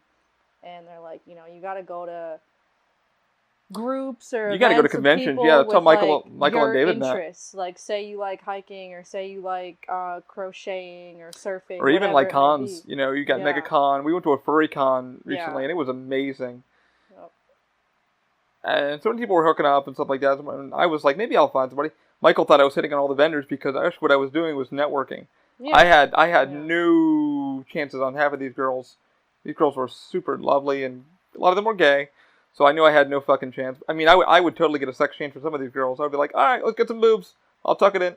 Yeah, you know, because that's my fucking weird personality. But I'm not saying it's impossible, because I have babysat for people that met on Tinder that are now married. Which is weird, because one of my coworkers way back, him and his wife are happily years fucking ago. I think and before COVID and like before the newer generation and the older generation and in between hopped on.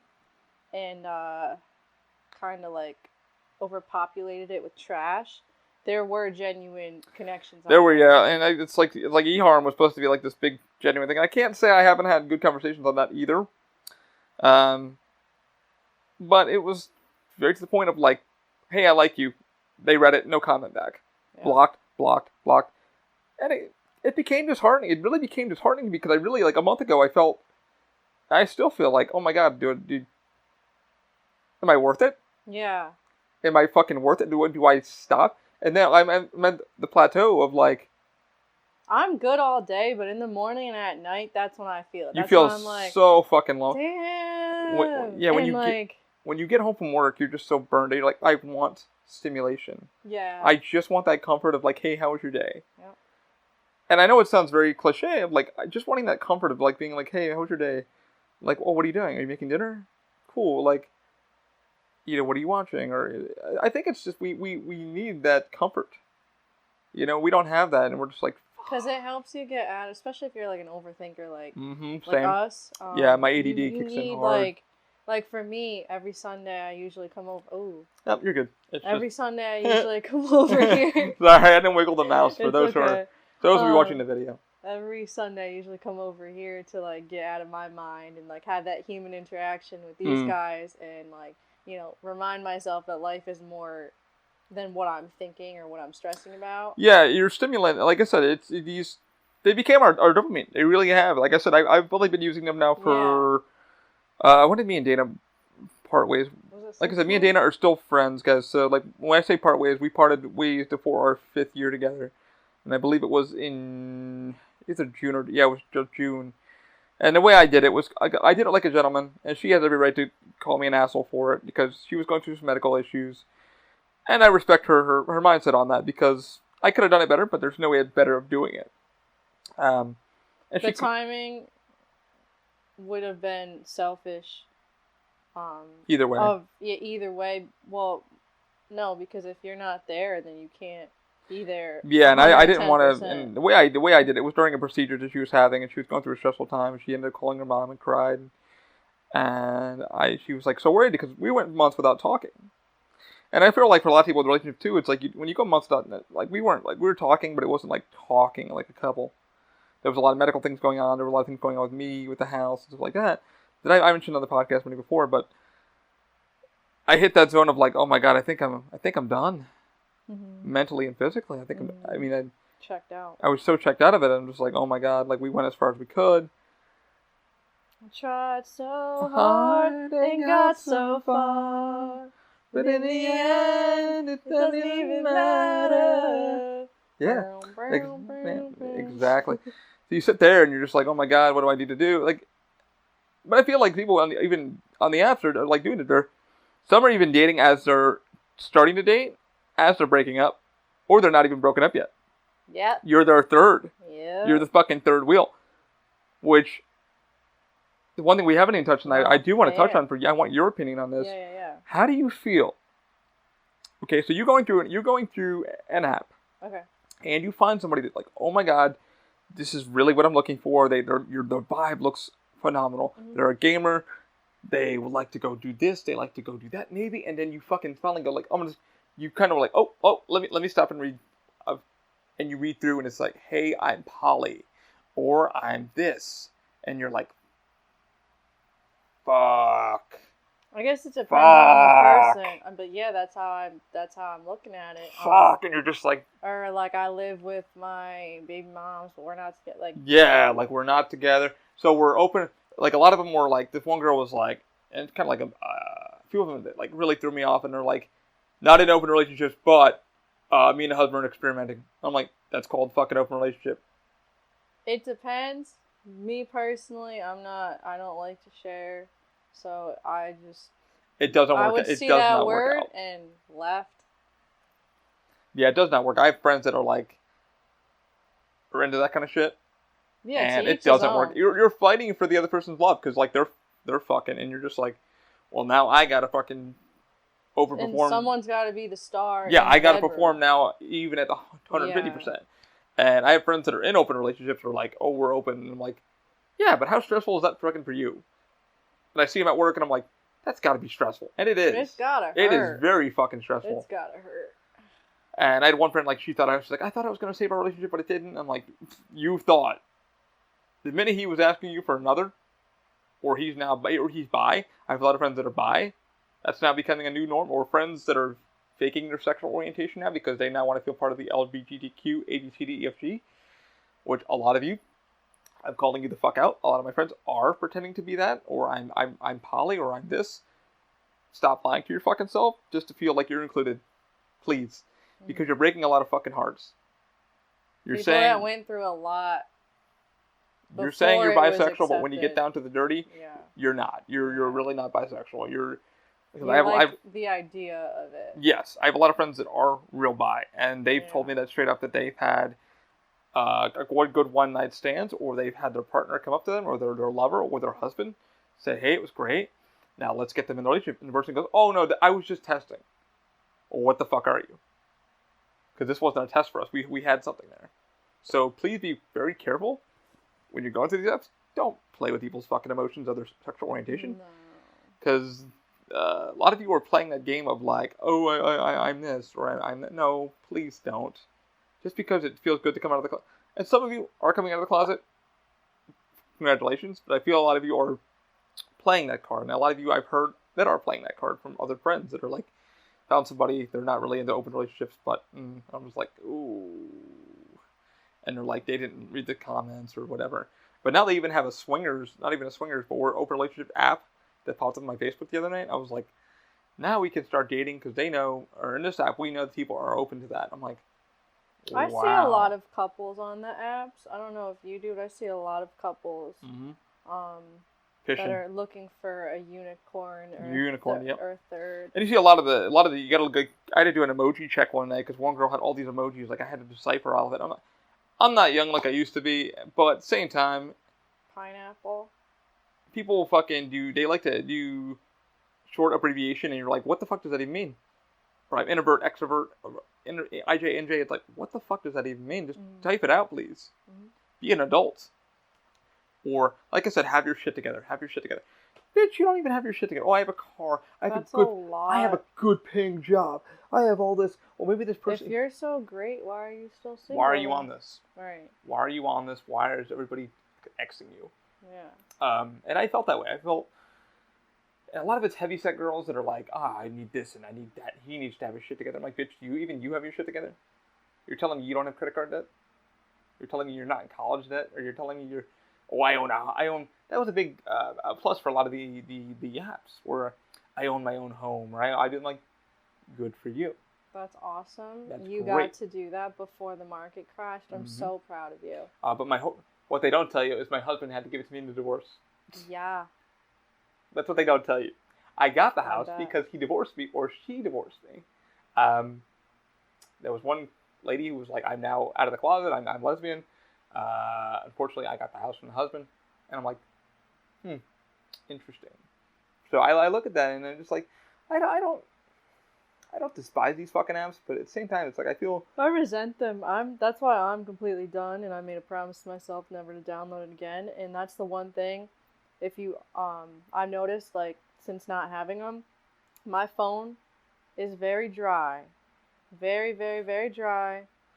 But my self-worth is, I keep telling myself it's worth it. It's worth it, yeah. And I just, like, last night I deleted eHarm. I don't charge my phone at night. No. That's how dry it is. That's kind of good, though. I think maybe you need the mental cleansing. And I feel like so my one friend, who I won't mention his name, but he has to go to the bar, and he's really trying. I mean, he's fucking trying. And he's like, man, all I want is that relationship. What can I do? And I'm like, honestly, dude, I don't know what to tell you. Because I'm at a fucking loss. And I won't mention the friend that sat on with me on Discord one night and was destroying me, like, mentally, trying to destroy me. It's like, I'm a hard nut to crack now. You can't break me.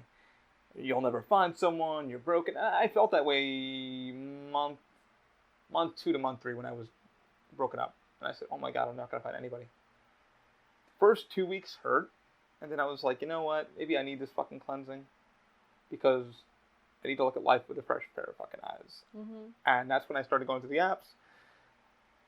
And I started digging into them. And Match was the first one. And Match is the most expensive, guys. Sitting at about $130 to $140 just for about 6 months. If you're not if you don't have a good job and you gotta make bills, that kind of sucks because it adds up. And Match be sitting there playing with you like, oh, they can message for free. No, they can't. So they have to have a fucking application for free, and then they go, oh, this person messaged you, but that's the first message, then they have to buy into that, which can be a few bucks there. eHarmony the other day was offering me 56% off. So my 6 month subscription would have been $34. But eHarm, I sat there for months, and nobody was hitting me up. Nobody goes on eHarm. You sit there and you put them through your checklist. I was surprised you're even using that. I wanted to see what it was doing. I remember hearing about that in like years 7th ago. grade. Yeah. I wanted to see what it really was all about. I really wanted to sit there and go, I tried Tinder, tried Hinge. Like you said, you liked Hinge. I kind of liked Hinge, but Hinge was also kind of... I didn't like the format. I hated going through, but it forced me to like read, see what they did, you know. Bumble was kind of the same way. Yeah. With reading and kind of going through, and you got to be quick with your thumb because there were a couple ones I was so fast with my finger that I put likes to one. I was like, ah. Yeah, and then the next morning it matches, and you have 24 hours. Yeah, and then unmatched. Sorry, I was drunk. I was drunk, or I was. I had beer caught me real bad. I had a quick fucking finger thing, and my finger slipped. But there was ones you were like, nope. That nope. or like sometimes if you just let it rock, because I also when I was using them I wasn't taking them very seriously. People would extend the 24 hours for me to like match with them so they could talk to me, and I'm like, all right, he really wants to talk to me. That's effort. Yeah. Minimal, but I'll take it. How many of those did you have? I want to say like 5 at least, between 5 to 7. Okay, so they were really trying to like, okay, let me like break the ice with this one. Yeah. Yeah. Because I would just let them sit there. Because there were like a couple ones that I would keep going to different apps, and the same girl would be on that one. I would use it almost at the same time every day, which was right before bed. That was just kind of my thing. So. Yeah, that would be kind of your dopamine for the night of like, okay, maybe, and you wake up the next morning and see that your phone got hit, or like, okay, this person, like Bumble, if you didn't pay for the subscription, if you were weird like me, and it was like, hey, this person likes you, you could actually kind of pull your phone away and kind of see who they were, and then they would probably be the next person you swiped on, and you're like, oh, that person's a little older than me, there's the person that likes me. And there were a couple that I kind of had to swipe off because I was like, you're too young for me. I know I'm way out of you're out of my league. Like, I know I'm going to either fuck it up, and you have more to give. Not saying I'm a... You could be wrong. But they might be intellectually, like, woke enough to, like, not act like... Yeah. But I also felt, too, I'm like, that's... Because my age group, like, was 33 to 36 to 37. And I was like, if you're hitting 31 to 32, I was like, no, because I want you to find somebody right for you. Mine was, like, 28 to 34. Okay. That's a good age group. Yeah. But I also, like I said, I felt I wanted somebody a little more stimulating, and I was like, but I also didn't want to fuck people over, because I knew post-COVID, number one, you're bored, you're hurt, you've been fucking hurt. Let's be honest, most of y'all have been fucking hurt. Yeah, either from past relationship. You're fucking lying. If you haven't been hurt, or you're going through a past relationship, you're hopping on these fucking apps for a reason. Like, I wasn't hurt, but at the same time, I sat down for like 3 months, and I told the boys, I was like, hey, I'm gonna try. Discouraged. Yeah. And I said, I'm going to try these apps. I'd never tried them before. I met Dana through work, so it was like, the old school way of meeting somebody. But she was already into me, so it was like, she asked me on a date, and I was like, all right, cool, like, this really never happens. It had to happen, but at the same time, I was like, it's been a while. Let me kind of see where she goes. And we fucking lasted for 4 years, and it was a good 4 years, and there was, like I said, no heartache. But it was like, we went as far as we could. It was like, okay, man, this isn't really working. And I think many of you, too, need to realize that, too. It's like, if your relationship aren't fucking working out, don't drag it to the mud. Don't be a dead horse. Don't drag it to the fucking mud. Yeah. Sit down with each other and go, listen, can we try? Because Dana and me, we did try. She asked, can we try to make it work? And I said, unfortunately, I've sat down at work for 2 fucking days. I sat in a corner. I can tell you where I was sitting. By Men in Black, and it was a nice calm area, it was fucking breeze, it had nice AC, so I kind of sat there and had a cup of coffee and sat there and really fucking meditated into myself. Why I sat there is because people, number one, so I can shut up the fucking ADD, and I could really think about, hey, what am I looking at for the near future? Yeah. Is this over for me? Can I go through another year of knowing that I'm not in love anymore? It's not that and it was like, the love was really... It's not that you don't love her as a person. It's just that you're not in love with her. Yeah, it wasn't like, oh my god, I could see us putting a ring on your finger and that. And I feel that many people, when they go on these apps, they're like, well, I'm looking to be married in the next 3 months. It's like, whoa. First of all, you don't know somebody until you live with them. Second of all, anything can happen at any given moment. Even something doesn't even have to happen. Like, people can just wake up and not feel that way one day. Mm-hmm. Yeah, you can hit that fucking plateau, and you can wake up and have dinner and go, you know what? I don't like the way he chews. I don't fucking... It's like with me, recently, I was telling like I said, my friend who's going to a horrible kind of work relationship right now, and he's just like, he hid his porn from her. And I'm like, what? You've been together how long? He's like, 3 years. I was like, that's crazy. That should have been day one of, like, explanation. Well, that, and, like, I feel like it's such a normal thing. I'm like, that's a normal thing for couples. Like, if you... Be happy he's not acting on it. For real, like, he was like, no, when he told me that, I was sitting there going... People's standards are too high, too. Yeah, and she was like, well, I don't like that you do that. And I'm like, my one friend, I'm not mentioning names. I can't mention it because he's married, kids.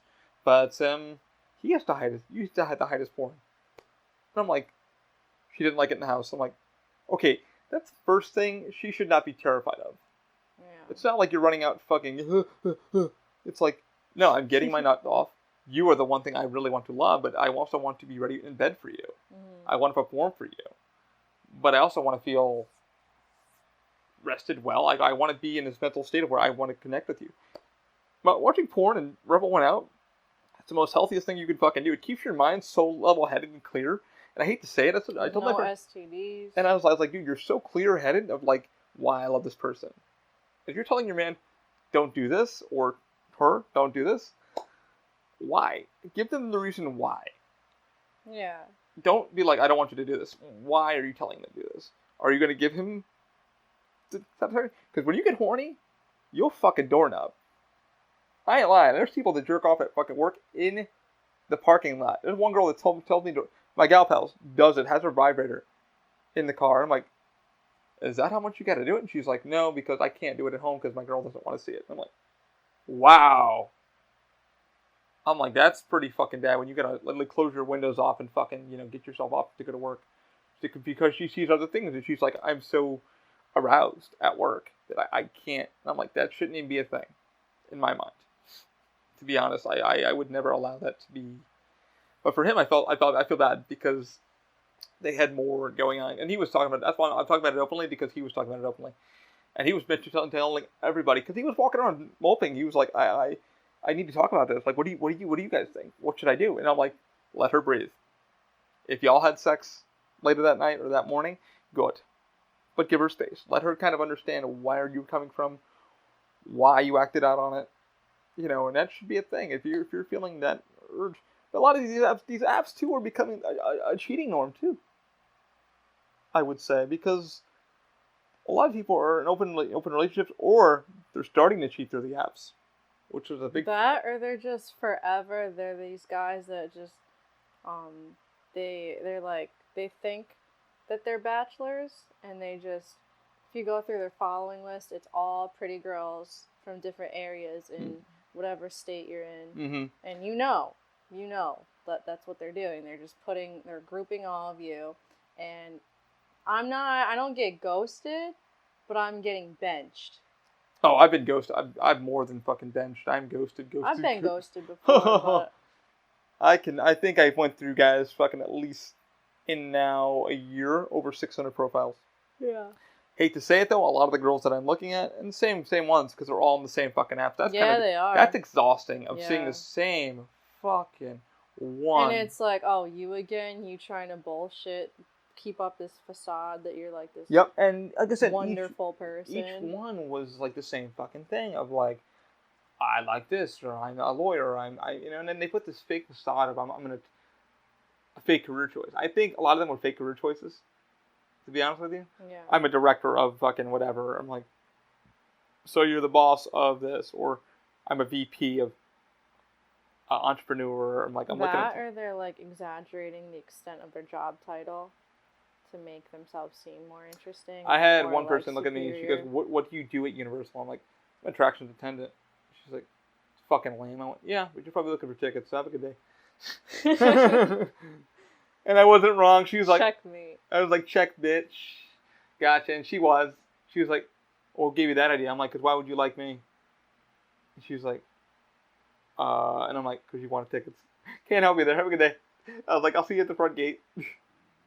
That was hilarious. That was great.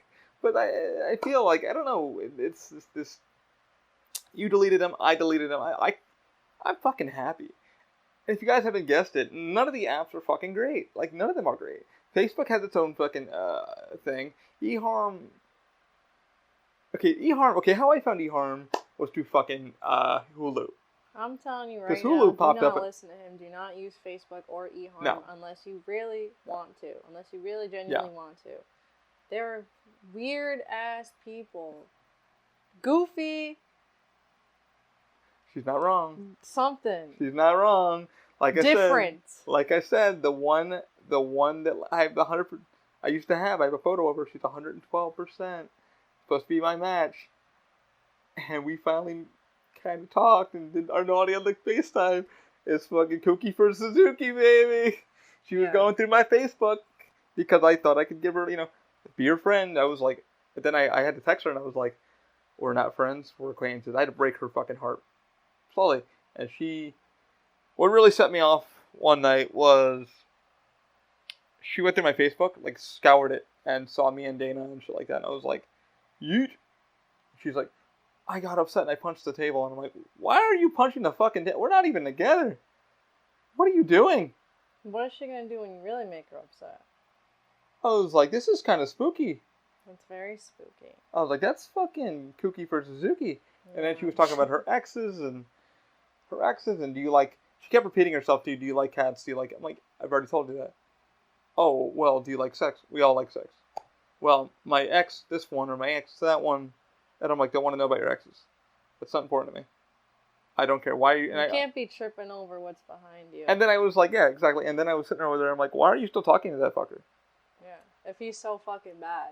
And she's like, well, I have urges. And I'm like, we all have urges, but learn how to... you don't grow unless you don't act on it. Learn how to take care of yourself. Break the cycle. But I feel like I said, these... Like she just said, you stay away from eHarm, stay away from Facebook. Facebook is everybody's last resort. Even mine. It's everybody's last resort because it's there, and I had to actually shut mine off because I can't say I didn't meet anybody on Facebook, but I finally did, and I felt bad. The one girl I met her through also Match, so I already kind of knew more about her, but her photos did change, and we started talking, and I was like, hey, I can't be your lover. I can't be this guy because also I need sex. And you said you're asexual, and I'm like, I'm not about that. Like, I'm gonna act out of my fucking urges if I don't have it. Like, I'm not gonna lie. I can hold myself off. Trust me, for a long time. But I'm not gonna have a sports car and not fucking drive it fast either. So I said, "Love you, your friend." And we started talking and shit. So I would check in with her weekly to make sure she was good.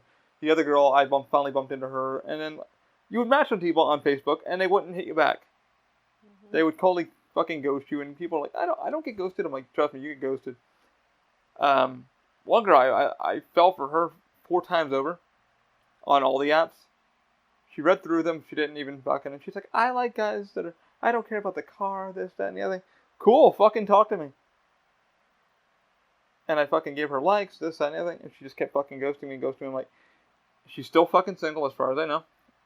And I don't really care. But I'm like, wow, like, I've tried. I tried being this fucking nice guy. I guess, what guys say, good guys finish last. And I feel that because... Hate to say that stigma happens, but there are girls like, I want a good guy. I want a good guy that's not going to cheat on me. Well, stop dating shit. Stop dating shit. Stop going through Tinder. Stop doing all this bullshit. And number one, be truthful to yourself of what you really want.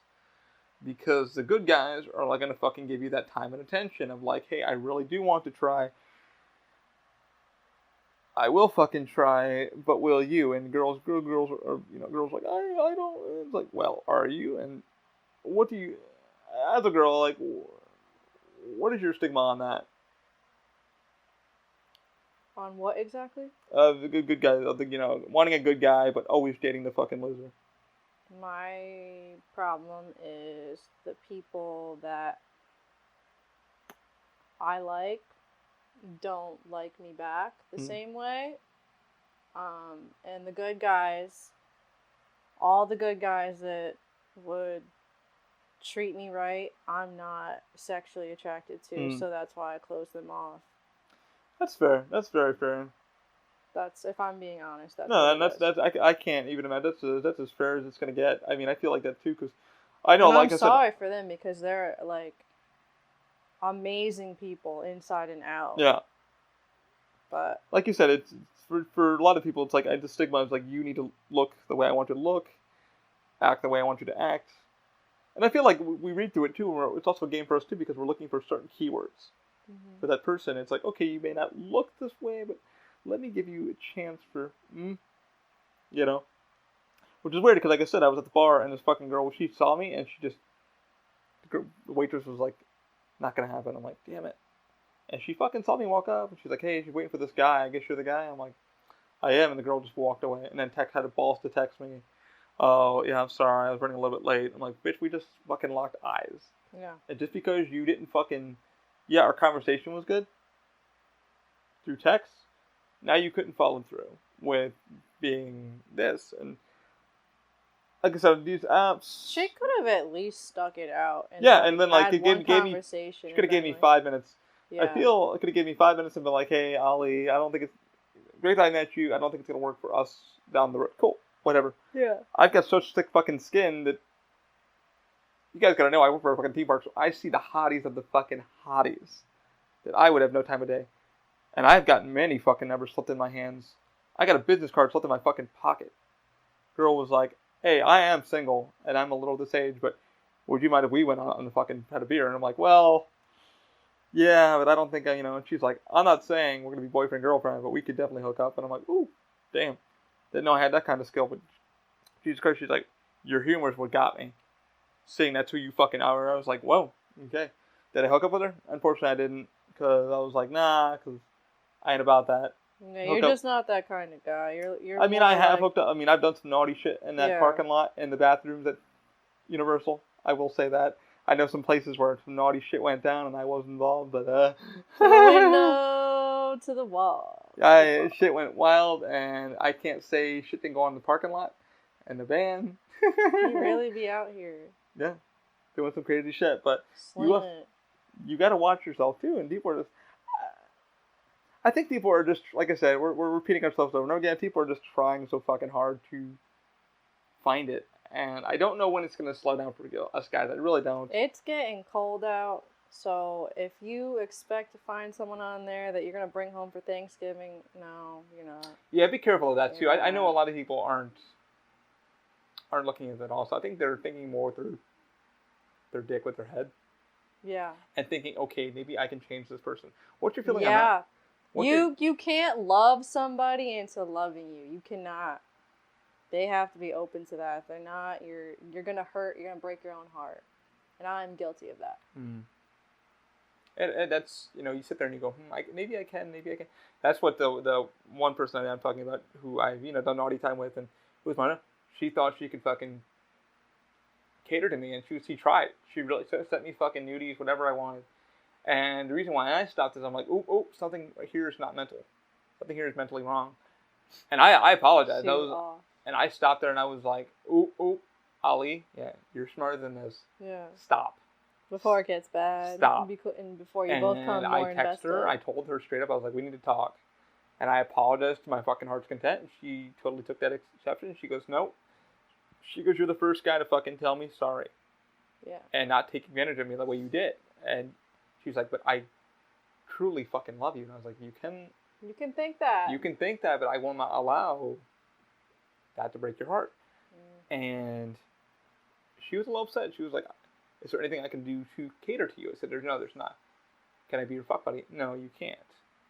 I said, that's not what I'm looking for right now. That's what I have a hand for. It works perfectly well. They both work perfectly well. I was like, and I'm sorry, I'm the first guy to have to tell you that. Because she was used to getting her way. With any guy, she slept with her Uber driver. And I'm like, ooh. Yeah, you're not. I said, the one thing that really pissed me off, you going through my Facebook and getting offended by my former. You should not get offended because we're not even in a relationship. It had nothing to do with you. Had nothing to do with you and our happy times that we were together. And I don't delete that shit because there's no hard feelings. Story, yeah. Yeah, it's part of my life. It was part of my thing, and I have nothing bad to say about her. Yeah. And I said, that's not fair to you to. If I'm dating you, I'm not going to delete this shit because it was part of my life. It was part of a good time. We went to shows together. And we were working together, and that means a lot to me. And she goes, well, you wouldn't just delete your open life. I said, fuck no, I got podcasts with her in it. That's part of my life. You can't accept that? If I can't accept you for who you are, you can't accept me for who I am. Your Uber, like, I'm trying not to be judgmental, but, like, that shows me you're really not selective. No, you just be letting anyone and everything hit. That's why your friend said, don't. Yeah, my close friend Michael and David. Virtual. When I had to call my closest friends, and they all went, Ali, FaceTime is okay.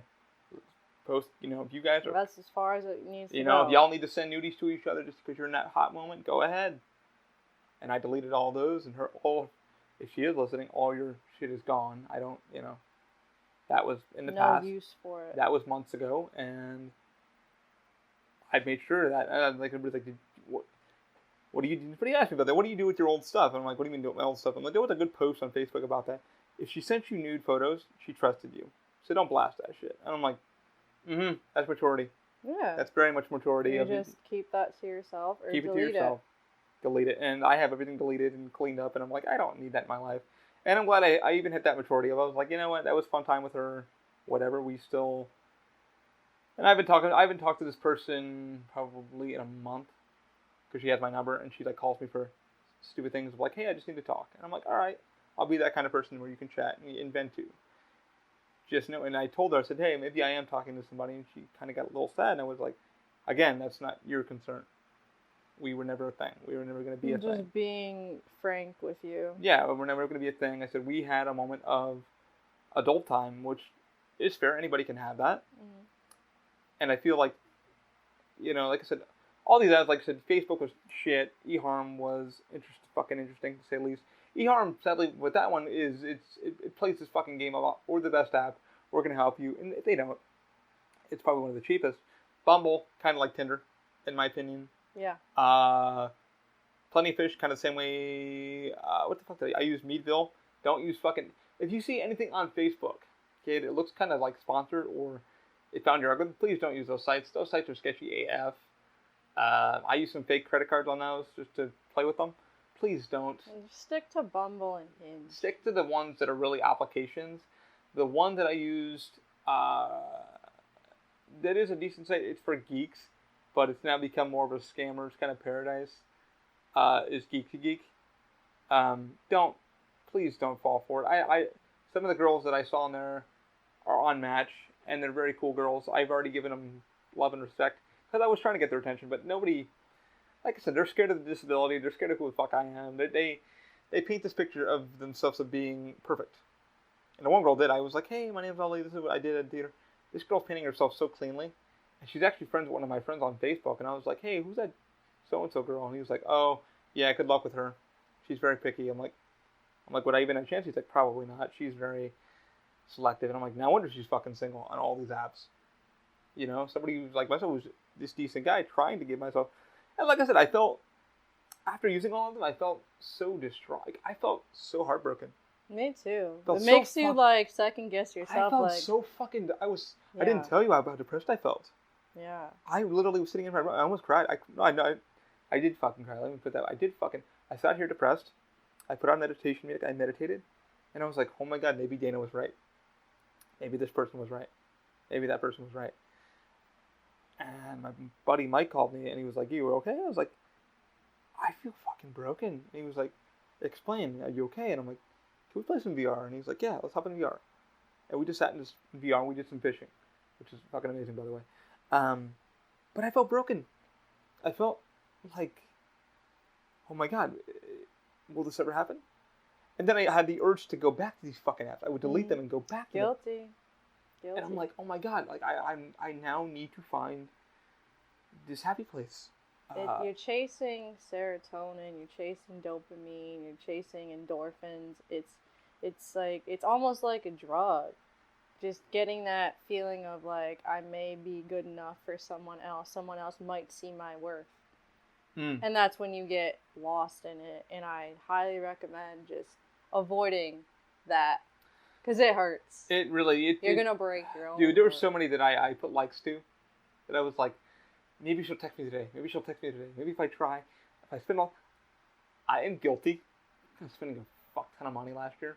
Even to this year. I know a lot of guys who have. So don't feel too bad. Just don't do it again. My one friend, sadly guys, has spent over $1,100 on the apps. And just... See, I thought 800 was bad. No, 1,100. He literally texted me one night. He started crying in the bar, and he was like, Ali, he's like, I listened to your podcast the other day. I'm like, oh. And he's like, you're fucking right. He's like, it's a fucking game. It's real shit. He's like, I'm hurt. We cried in the car on FaceTime. He's like, can we just FaceTime on the way home? I just don't want to feel alone. He started bawling. And I'm like, dude, are you okay? He's like, I was like, do you need to pull over and just fucking... He cried out. He's like, and he's fucking full on bawling. I'm tired of being alone. I'm just fucking tired. And I'm like, dude, it's okay. Mm-hmm. It's okay. You'll find that one. He's like, I'm tired. I don't know where to go. I don't. And this one I thought she was, but she wasn't. And I'm like, oh my God. I was like, yeah, dude. So I started talking about my shit. And I was like, dude, I felt the same way. I sat here depressed for fucking a week. And he was like, can you have fucking guns in your house? You have guns sitting right there. I said, yeah, I know. And he's like, but you would never. I said, no. I said, I've passed my suicide phase. Yeah. Spoken my suicide phase. Yeah. I said, this is just pain. It just hurts. This just hurts because I feel, like I said, going to work and then seeing happy couples, but then realizing they're not happy. No, and they're only gonna post happy times. Yeah, they're not gonna post the good, the bad, 3 hours before they took that photo where they were arguing, or right after they stopped smiling and they're like, "You fucking bitch! Like, you can't stand you," you know. Yeah, and I would post. I mean, my podcast has been very open for you guys. It's very, very tech oriented, and somebody goes, "Why are you so open in these podcasts?" I want you to feel. I want companies to know who I am, and people to know who I am when they meet me and go, "Oh my God, he's a real person." Real person, and I've had people literally email me through the podcast and go, even on my open, from Ashes one that I spoke about my depression, and one guy goes, "Dude, I listened to it and it really saved me, and it really made me feel not alone, and I'm glad I'm not a fucking alone because for you to sit there with your fucking balls out and your heart to be right vulnerable there, in front of people." And not fucking care, and you're just so you, and it saved me. And the girl that I spoke to, the one that I spoke to, we got into hitting Facebook and stuff like that, and she spoke her fucking heart, and she goes, "Ollie, what do I do?" And I said, "You need to slow the fuck down. This age is just a fucking number." Like my friend who was 40-something and fucking having cancer, and fell in love with this fucking nurse, and they both, she was divorced, he was divorced, and both of them accepting themselves, and they're madly in love. Madly in love. And he goes, "I didn't know you existed." And she goes, "Neither did I." It took fucking years of heartache, of pain to find each other. And it does. And people, I think we can't also let our heart and our minds fucking dictate what love is. I saw a video one day, and it was like, if you knew that you had 2 or 3 more, heartbreaks before you met your person, would you be upset after them? No, you'd be excited. Yeah, then I went through. I kind of feel that, and I don't want to mention this person. She's probably going to send this podcast over to her so she can kind of understand who I am. But I'm talking with her now, and I kind of feel that way. And I'm like, holy fuck! It took me this long to fucking. You're the first person to fucking slam me your number. You have anxiety. You have this. But I want to fucking just chat with you. I want to show you boring shit. See where it goes. And I'm taking my time. I'm like, it doesn't have to be and romantic. I'm already letting her know, like, I don't want to rush it. Yeah, if it does turn into that. Yeah, and I don't want to rush it. And it's like, you don't. Thing is, like I said, the one girl I just spoke to, and she was terrified because she's like, "Oh, I'm 30 years old. I should be married. I should have a house. I should have this. I should have that." You can have all that, but you're still going to be fucking depressed. I've got friends that are fucking wealthy, that are fucking depressed. Yeah. And they don't see the bigger picture, and a lot of them are alone, or a lot of this. But that app thing that we chase that. We throw the fucking line out trying to catch it, and we're like, somebody else's maybe, validation. You were looking for someone else's validation, but the best way to get that is from yourself, so that you don't need it, so you don't depend on it. And the thing is, like I said, all the apps were so fucking different. Of like, hey, put your bio in there, and you're like, okay, well, now what do I have to cut out? I'm not showing my. I'm not gonna tell them I smoke weed almost every day. She's a burnout. I hated the fucking thing where I saw I'm 420 friendly, but I'm 420 friendly too. Yeah. And I hated the girls that were like, "Oh, I don't really like it." But I even had to put why I'm 420 friendly is like because I'm mind number 1. Number 2, I believe in CBD and THC because it does help with mental depression. Because I've been a fucking drug addict and I've been very open with you guys about that. And dealing with that and then cutting out your fucking pills to deal with just CBD, fucking phenomenal.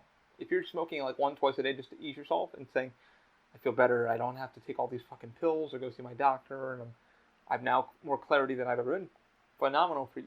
I want you to do that. Because fucking pill popping is not fun, it's horrible. That's the fucking worst thing, but for people to fucking sit there and go, oh my god, I would never, and you're like, bullshit. bullshit. But you also see it in their face. Some of the photos were so fake too, because you see the face and you could like, this person has smoked, or this person is a quitter of smoking, because the face was so drawn, or this person's been through a horrible divorce, because you see the face, it's slouched, and you're like, oh, you've seen some shit. You've seen some shit. And the age was wrong too. There's a couple of them. I'll show you the photos of those, because I have a folder for her to look at. And I can't show it to you guys. I saw this guy that was on 2 different apps, and his age was different on them. I'm like, why? Why would... Do you think it'd be embarrassment? He said he didn't know why. And it was like, on one, it was like, he said it was 26. Facebook was doing that. The other one, he was 28. Facebook in real life, he was 27. Lie. Facebook was a complete lie for that, and I will warn you guys, for those who are really trying to find that, that's the first, I hate to say it, my first red flag. When you're saying, I don't know why the app changed my fucking age, first of all, on Facebook, it will not change it. It will pull from your profile. Hey, it says I'm 26, but I'm actually 32, or I'm 26, or I'm 30, or vice versa. And I'm sitting there going, what the fuck is this? This just doesn't do this on purpose. Mm-hmm. And I'm looking, this is why I wouldn't bring up the algorithms, because the algorithms were so false. And I'm going, wait a minute. Why is this person saying it's saying 32, but they're saying they're 26?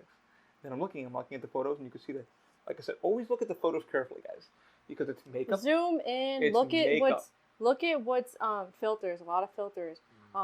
Look at their room, see if there's pill bottles. Yeah. I hate to say that, though. I hate to say to be an investigator, but you have to be. You just gotta be safe. It's just it's more or less for your own protection. You don't want to meet up with someone that you thought you knew, and then they're just not good. Yeah. And the catfish that I had, a lot of them were like that. A lot of them was the one my one friend from Universal, who I work with, who was a nurse, who was an ER nurse, and she kind of was like, "Hey man, I'm gonna kind of go on these dating apps, see what I can find." And I was telling Izzy the story the other night, and they start chatting with some dude or whatever, and this guy looked good in his photos. He had cologne and stuff like that. So she goes to go meet him at Turkey Lake by Dr. Phillips, because that's where she works. And she goes up, and the guy's a fucking 200 and something pound, 300 pound fucking dude, married with kids, missing his fucking front tooth. She's like, "Oh my god, you're not even the guy I fucking thought you." Oh, and where he works was funny too. She's like, "Where the fuck can you?" Oh, he worked at the gas station, mm-hmm. And I was just like, "Oh my god, why would he even do that?" She was like, "Oh, he was nasty." She's like playing like, "Oh, he was so I all this." I'm like, "Why would you even like? Is it a game?" It is. People want to see what they can get. That's what it is. I sit there and I giggle. I'm like, you spent all that, like you said. I feel bad for those narcissists. That is your... That's something I do not understand. That is your entertainment. I've, researched it after the fact, because I happen to have a certain type that I fall for. It's narcissistic men.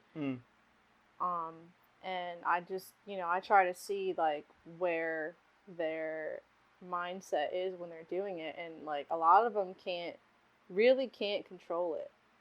Yeah, I would say it's very mental. The mental state of people on there is very mixed.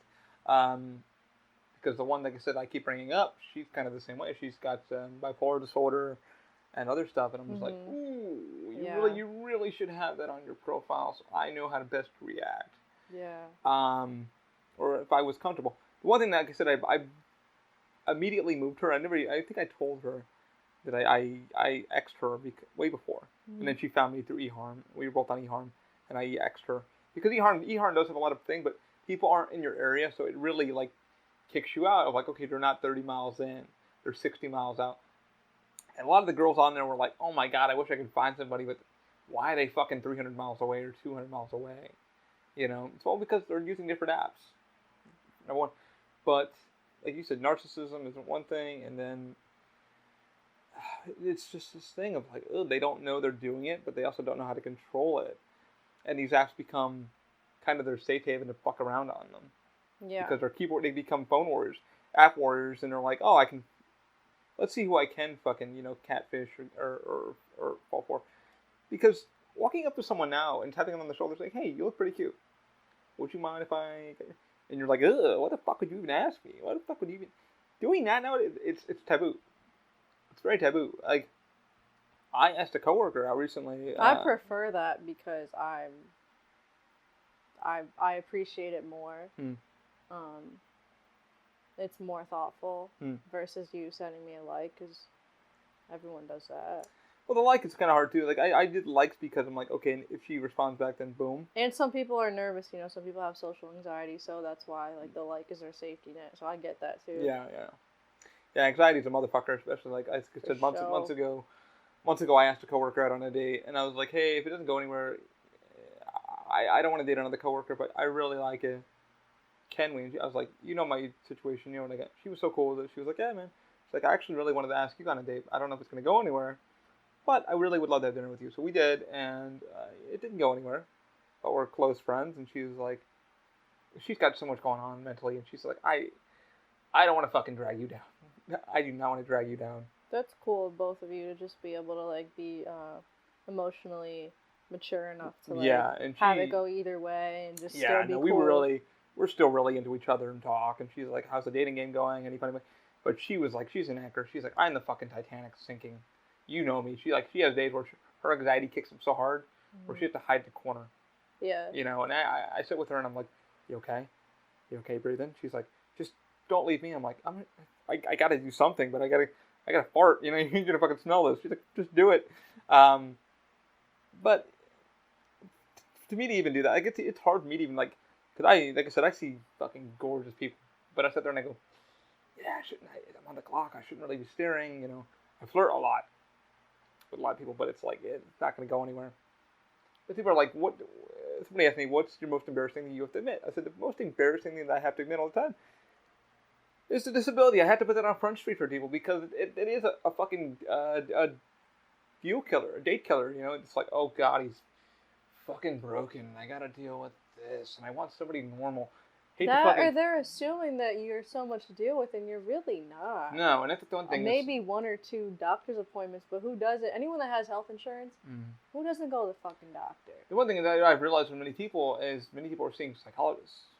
It's more mental nowadays. It's more high anxiety has become the new norm for me. I've realized, and I don't frown upon that. If anybody with mental health issues, I don't frown upon it because I'm there. I have fucking ADD, and I'm self-diagnosed. It makes them more real to me. Yeah, it shows that they're like.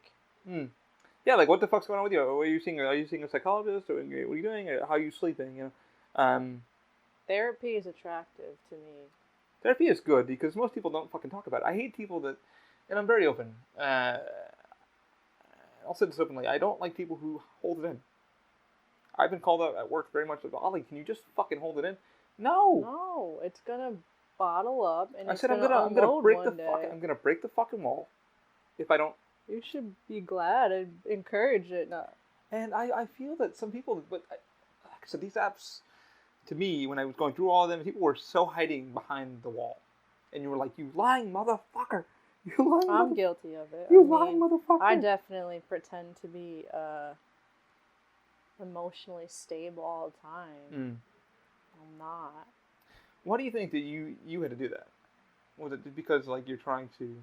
She's crazy. She suffers from, like, let me be honest, like I have, like most people, anxiety and some sort of depression and undiagnosed either ADD or ADHD, one or the other. I would say the second. And ADHD? Yeah, a little bit. Is that the one where you can't focus? Yeah. Okay, so I have that undiagnosed. That's more like, so ADD for me is more like I'm focusing, but ADHD is like boom, boom, boom. That's boom. me, because I can't even clean a small space without you need to stay focused. Yeah.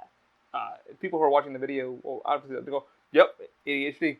Because they can probably see, because they're seeing me talk, and they're like, oh, well, he's talking, but they probably see me, like, over Yeah, you're grabbing your phone, you're very hand-agitated. Yep. For me, I just kind of, it's not the first thing I tell people about myself, because I don't want to scare them off, make them think, like, people, I feel like when you tell people that you're depressed, or broken, that they assume that you're suicidal, or that you don't have control over your emotions and things like that. Depression or that comes in many forms too. Yeah, or that you take medicine, which I have before, but I don't anymore. Things like that. It's more, and it's stupid, but it's to make myself seem more approachable. Yeah, more applicable, more likable, more desirable. I don't know why we even with that. It's like we want to feel desirable, but we hide it. Yeah. We fucking hide it. And that's the thing. I hate that stigma. It's dumb. I hate that stigma. It's this thing of, oh my god, if they know, they're not going to know. How are they going to know? It's like, dude, they're going to fucking know day one when you walk and go, boop. I don't even know how to get rid of that stigma anymore because people are just, that new term of, I don't want to scare you off. Yeah. I don't like that term. I don't want to say I don't like it, but I don't. It's sad because it's like the people aren't able to be their true selves. I'm so tired of, like I said, I'm in many other podcasts, but I'm also tired of a lot of people go, oh my god, dude, you're too fucking weird. And I said, dude, being weird is who the fuck I am. I don't know if it's, you call it weirdom? Normal people to me are weird. That's I don't even know what that is. Yeah. I have yet to find it. Yeah. And that's a fucking funny joke that I make at work. It's because, oh, we're not, because people are like, express past or whatever. And, oh, we're normal. I said, nobody's fucking normal, not even me. If you find it, let me know. I want to meet that fucking person because I'm dying to meet that person. I want to see how they function because I'm not functioning fucking normally. No. But I feel like that stigma of that terrification of fucking being scared to like, oh my god, this is who I am. Please accept it. And when you finally find that, like, you get past that first fucking hurdle of like, okay, they're not running away. What can I say? I have diarrhea. Cool, you have diarrhea. Do you wipe often or what? Is it Taco Bell or is it, or I burp or I grind my teeth or I have the one for me that many don't admit if they were it's becoming much to me now from a lot of friends that are going through it or admitting that they were in abusive relationships. Yep. That is the biggest one that I'm getting from a lot of friends who have been very open through the last podcast and even to this one and many of the apps. I hate to say it, he was abusive or she was abusive. Not physically, but more mentally. Emotionally. Emotionally, I couldn't. He wasn't encouraging, or she wasn't encouraging. And that stigma of that too, I feel very upset by hearing it. But it's like, be open as a couple. I think if I could say that, if you guys are dating on these apps, please put that on Front Street. If you really feel that this person is to you, and I was at Megaplex, the con. We went to a horrible fucking Q&A, and I'll call it horrible. I want to talk about it in the next podcast.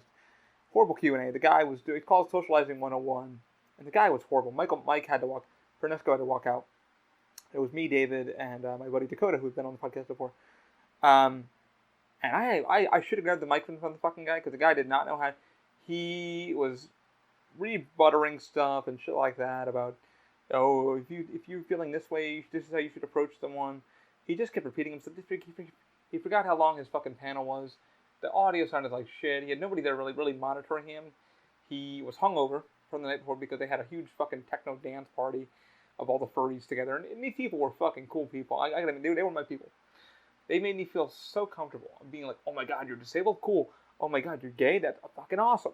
Oh, you have ADD? Cool, fucking we do too. Come join us.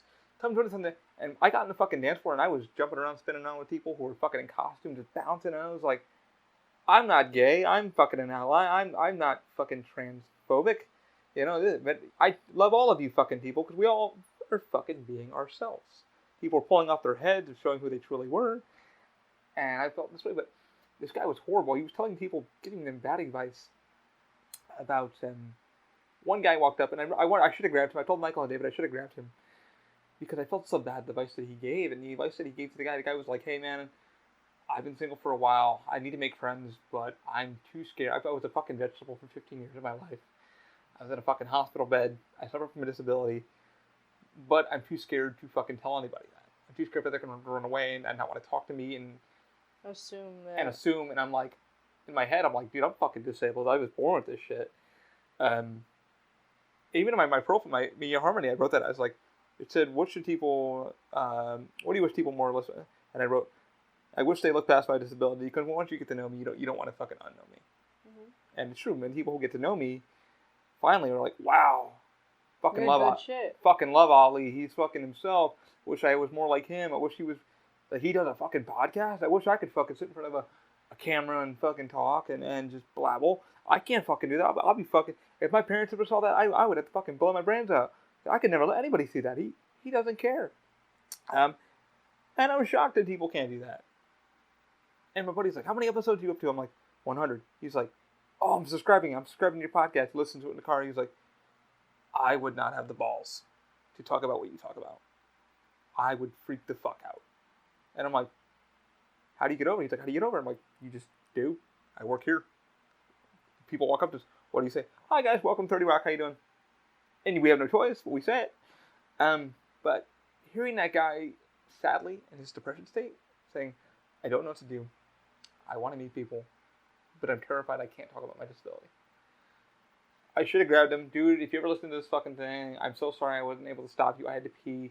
I should have grabbed your arm and pulled you aside and sat with you, because if that's what made you feel uncomfortable, or if that's more important to you, in a way, the way that they spoke, because he had another guy fucking grabbing the mic talking, and the guy was anxiety disorder or whatever. I'm like, why is he even at the mic?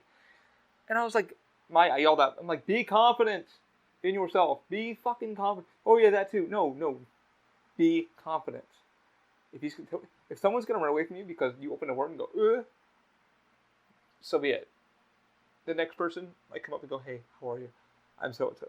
Let's sit. They're gonna give you the time of the fucking day. I felt bad for him, because I was like, if that's what really makes you tick, and they're like, oh, don't put that on the first date. I'm like, first date? What the fuck did we talk about first date? No, hey man, my name's so-and-so. I want to let you know I'm into this, I'm into that. Also, I have a disability that was a big part of my life. Tell me about it. Why is it a big part of your life? Why do you like this comic book? Why do you like doing this? That would be me. Mm-hmm. I wouldn't shove you fucking away. I may not want to be fucking friends with you fucking right off the bat. Here's my Facebook. Here's my fucking details. Feel free to message me if you want. Everything takes time. People are so in a rush to find this relationship, find this thing. And I feel that stigma of people let me hide who I truly am.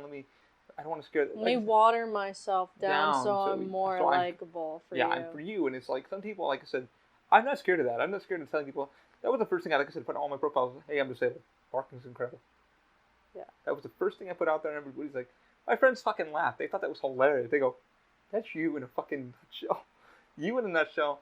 When Michael met me at T2, Pernesco, my bro, Michael built the logo for those who don't know, and he helped me with Open Mind and all that stuff. He's one of my furious friends. He's my brother from another mother, bestie from another testy. I met him. I didn't know he was gay, because he doesn't present as gay, but he's amazing. His husband's a fucking darling. And I fucking shook his hand. I'm like, hi, I'm crippled. And you are? And he just kind of was like, oh, fuck, how do I address this? And I was like, breaking the ice. And he even admitted it. He was like, that broke the ice so fucking fast with you, because I knew your personality. And you were just you. But, I don't know. You sit there and... If someone is serious all the time, I don't trust them. I don't like the sugarcoating. I don't like... There's layers in the way that, like, you go through traumatic what do you look for? Like I said, first looks, and then I hope that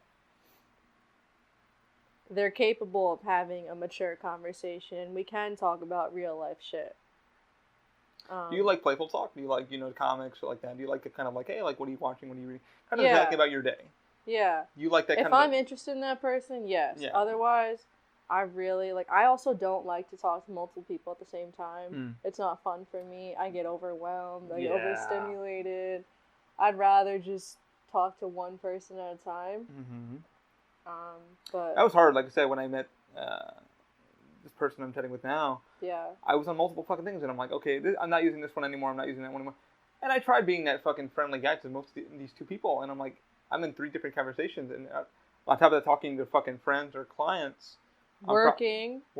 Having you time. Me time, and it's fucking, I'm bouncing, and I'm just like, what is going on? And then we're setting up for the podcast, and they're like, hey, what day do you want to do this? And I'm like, let me do a little more research.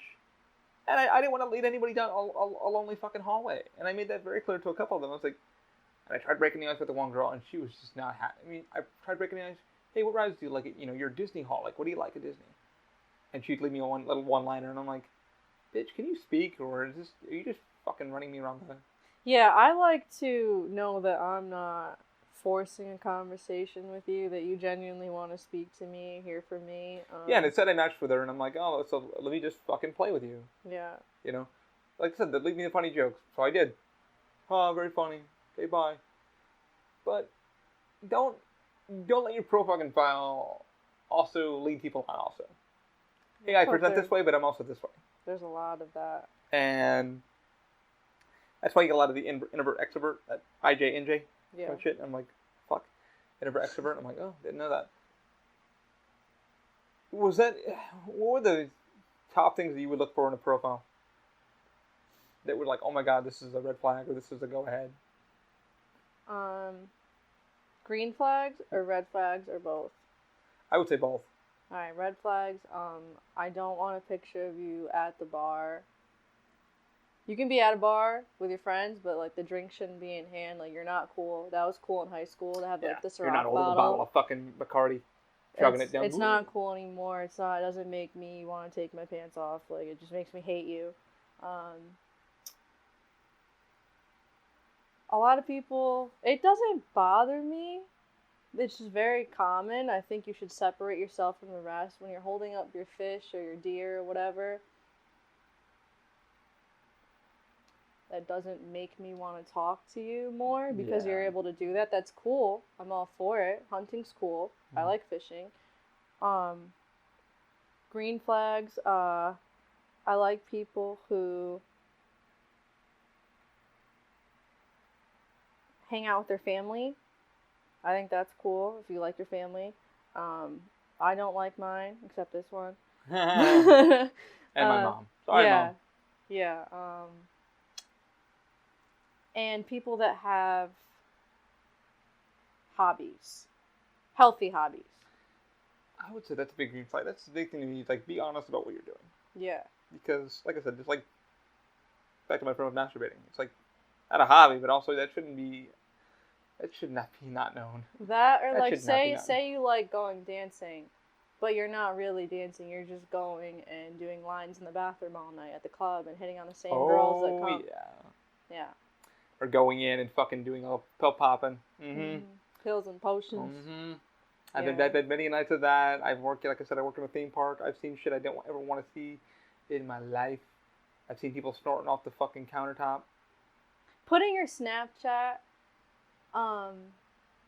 putting your ats in your profile so that anyone can add you. I want you to be selective.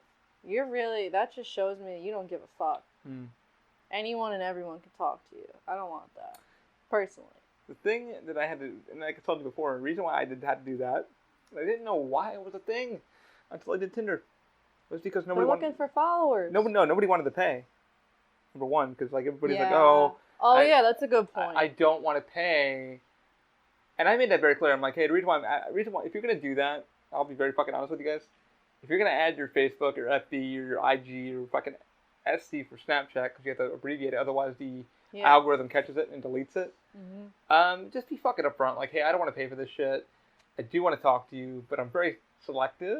I was very like that in a couple of the dating apps. I'm very selective, so if you really want to get to know me, I'll know you're hitting up these because I'll know. But I'm not going to accept everyone. I didn't, I put Snapchat on there. I got a couple spammers. I think I sent you my other friend, one of the spammers. Like, hey, Ali, do you like me? Here, let me send you some private photos, but you have to pay for them. I'm like, no. And I'm not on Snapchat anymore. I deleted it because that's the only reason I got Snapchat, because I was like, let me see what the big fucking huff-up's about. And it wasn't anything for me. You were on there, the 51. My buddy just kept posting photos. I kept fucking beeping on my watch. I'm like, I'm done. I'm never on this fucking thing. I don't care. Yeah. I'm like, if you can't talk to me directly through text message, I don't care. Right. I like one-on-one, to be honest. That's another thing. A lot of the guys in my age group that I would meet on the apps, I'd have their number, and they would still use Snapchat as a main form of communication, so that's, like, a huge red flag. Yeah, you knew they were in fucking 40 different conversations. You knew. Yeah. If you're on that, so if you're on, for me, for instance, like, a lot of the girls were like, you and your Instagram on there, your Facebook. Yeah, because I didn't know what you fucking used, number one, and it wasn't me being a sleepbag. And for those girls who did take photos of, I even got photos of my profiles just to prove it. Like, I put it on there, but I also said paywalls suck. So this is why I'm giving you my info. If you really like me, that's how I find out. So if you had the balls to like type my code in, or type my fucking, Ali, then I'll really talk to you. And only like 3 or 4 really did it. Real girls. Fucking snapped them girls. Hey, I really want to talk to you. And that was the one I was telling you about, like, who thought her life was fucking ruined. She's this fucking age and she needs all this stuff to be done and need to speed it up. And a lot of them were just bullshit, A lot of them were just, But that's how you figure it out, because most people are like, I don't want to go through all that. It's like, but that stigma, that weird thing that we had to follow, in these dating, it's a whole new culture, too. Unspoken rules that are so dumb. It's sad that I had to Wikipedia a lot of this shit, too, at my age.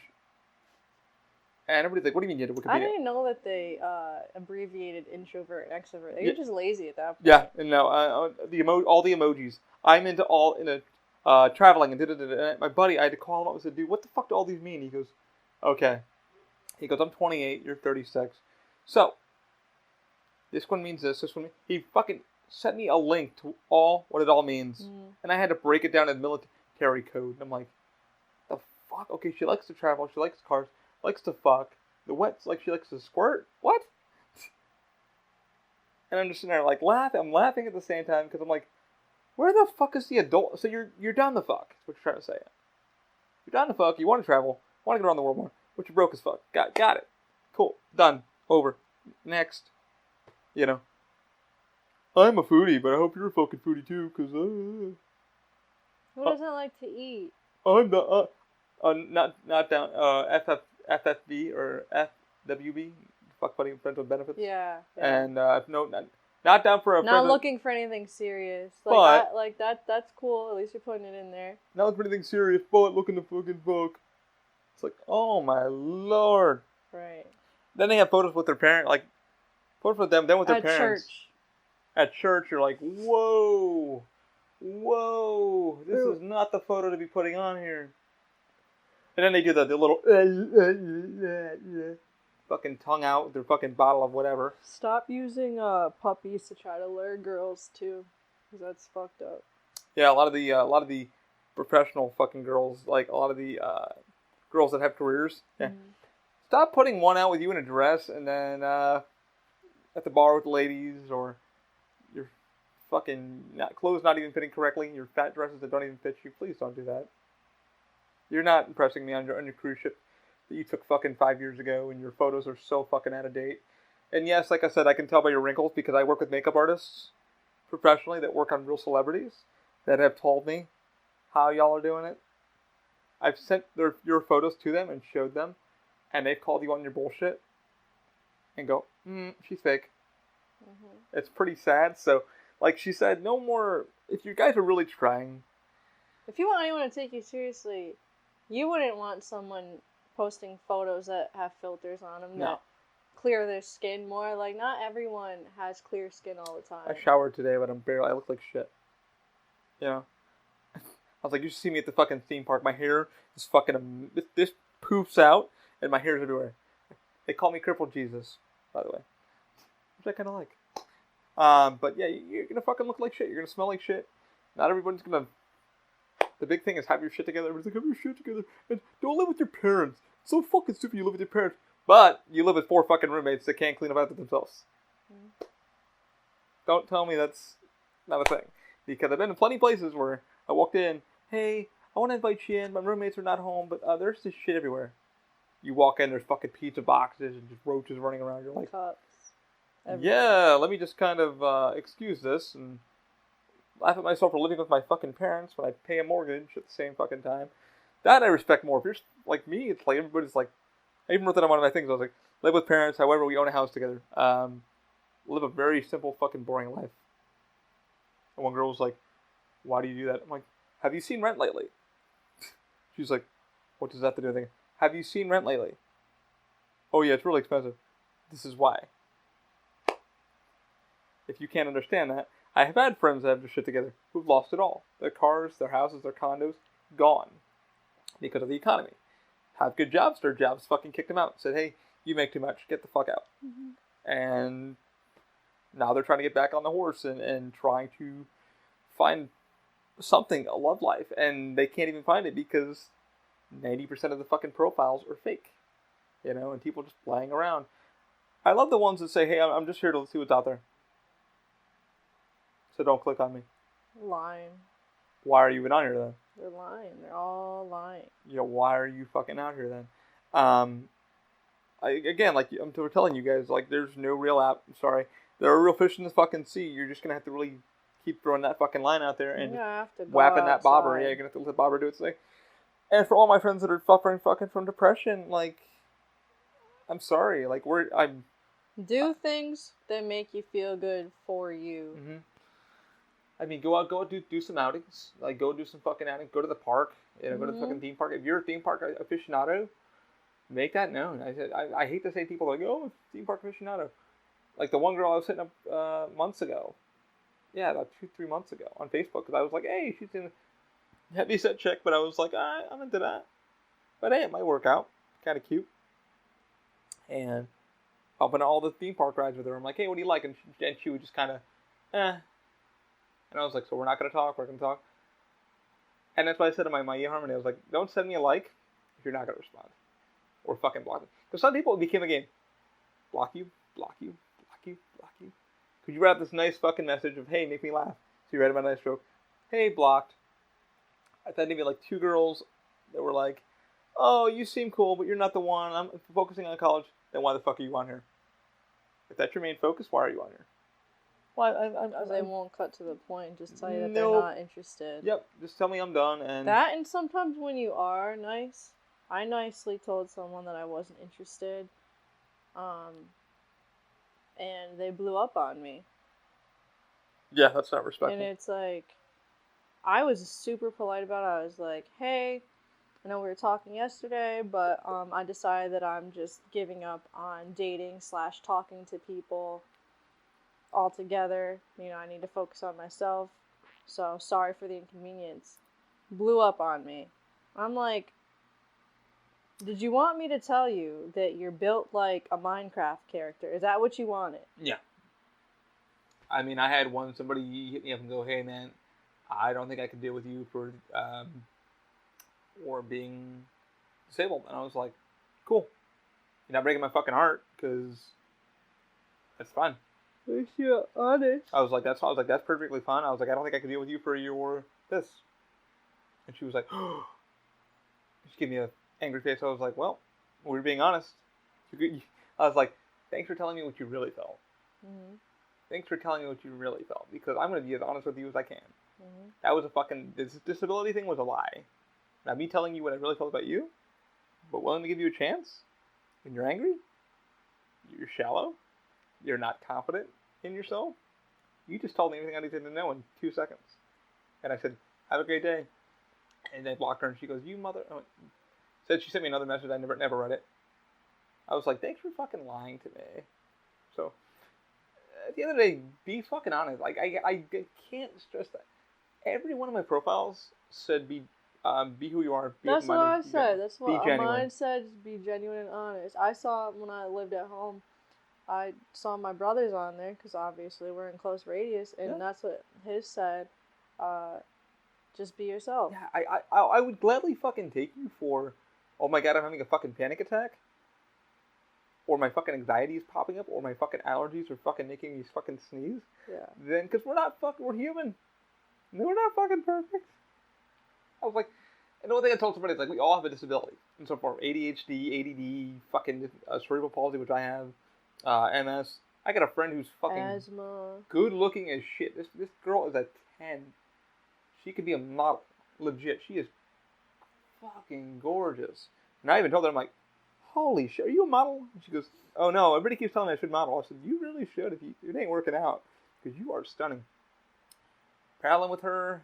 She told me straight to my face what her disabilities are. She suffers from dyslexia, and she had speech therapy, and her anxiety is through the fucking roof. It takes her sister even told me, it takes her a fucking hour to get ready, because she's so fucking nervous of what people are going to think.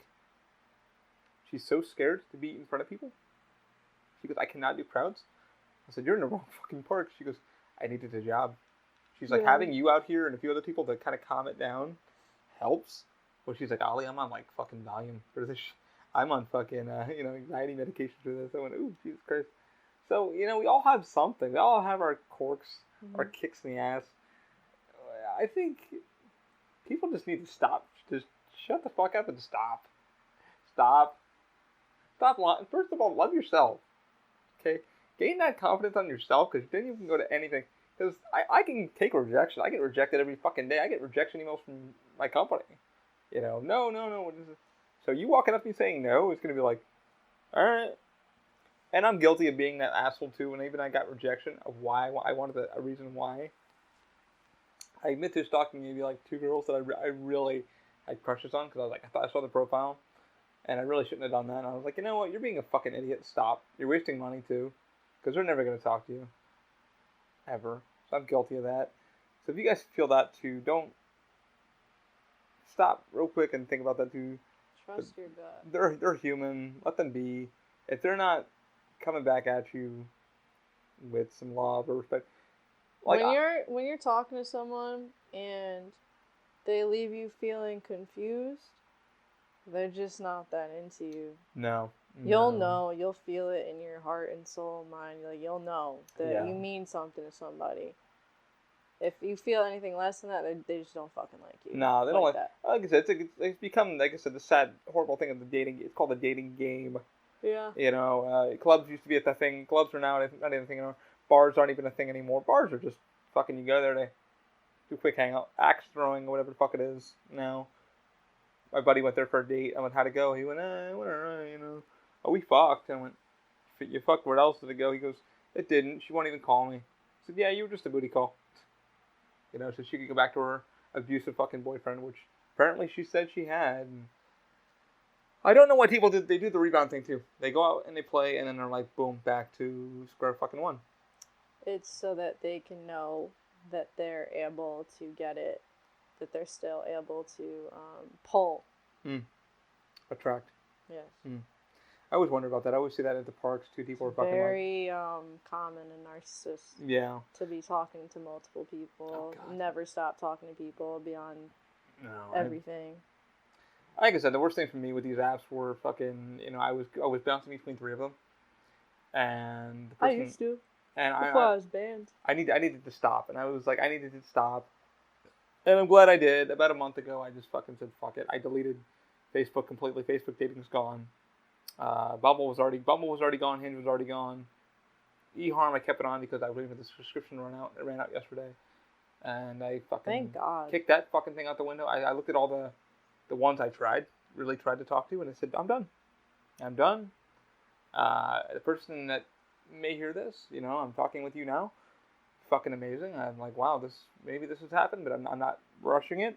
Not by any fucking truth. And I think we like I said, we when you do find that thing,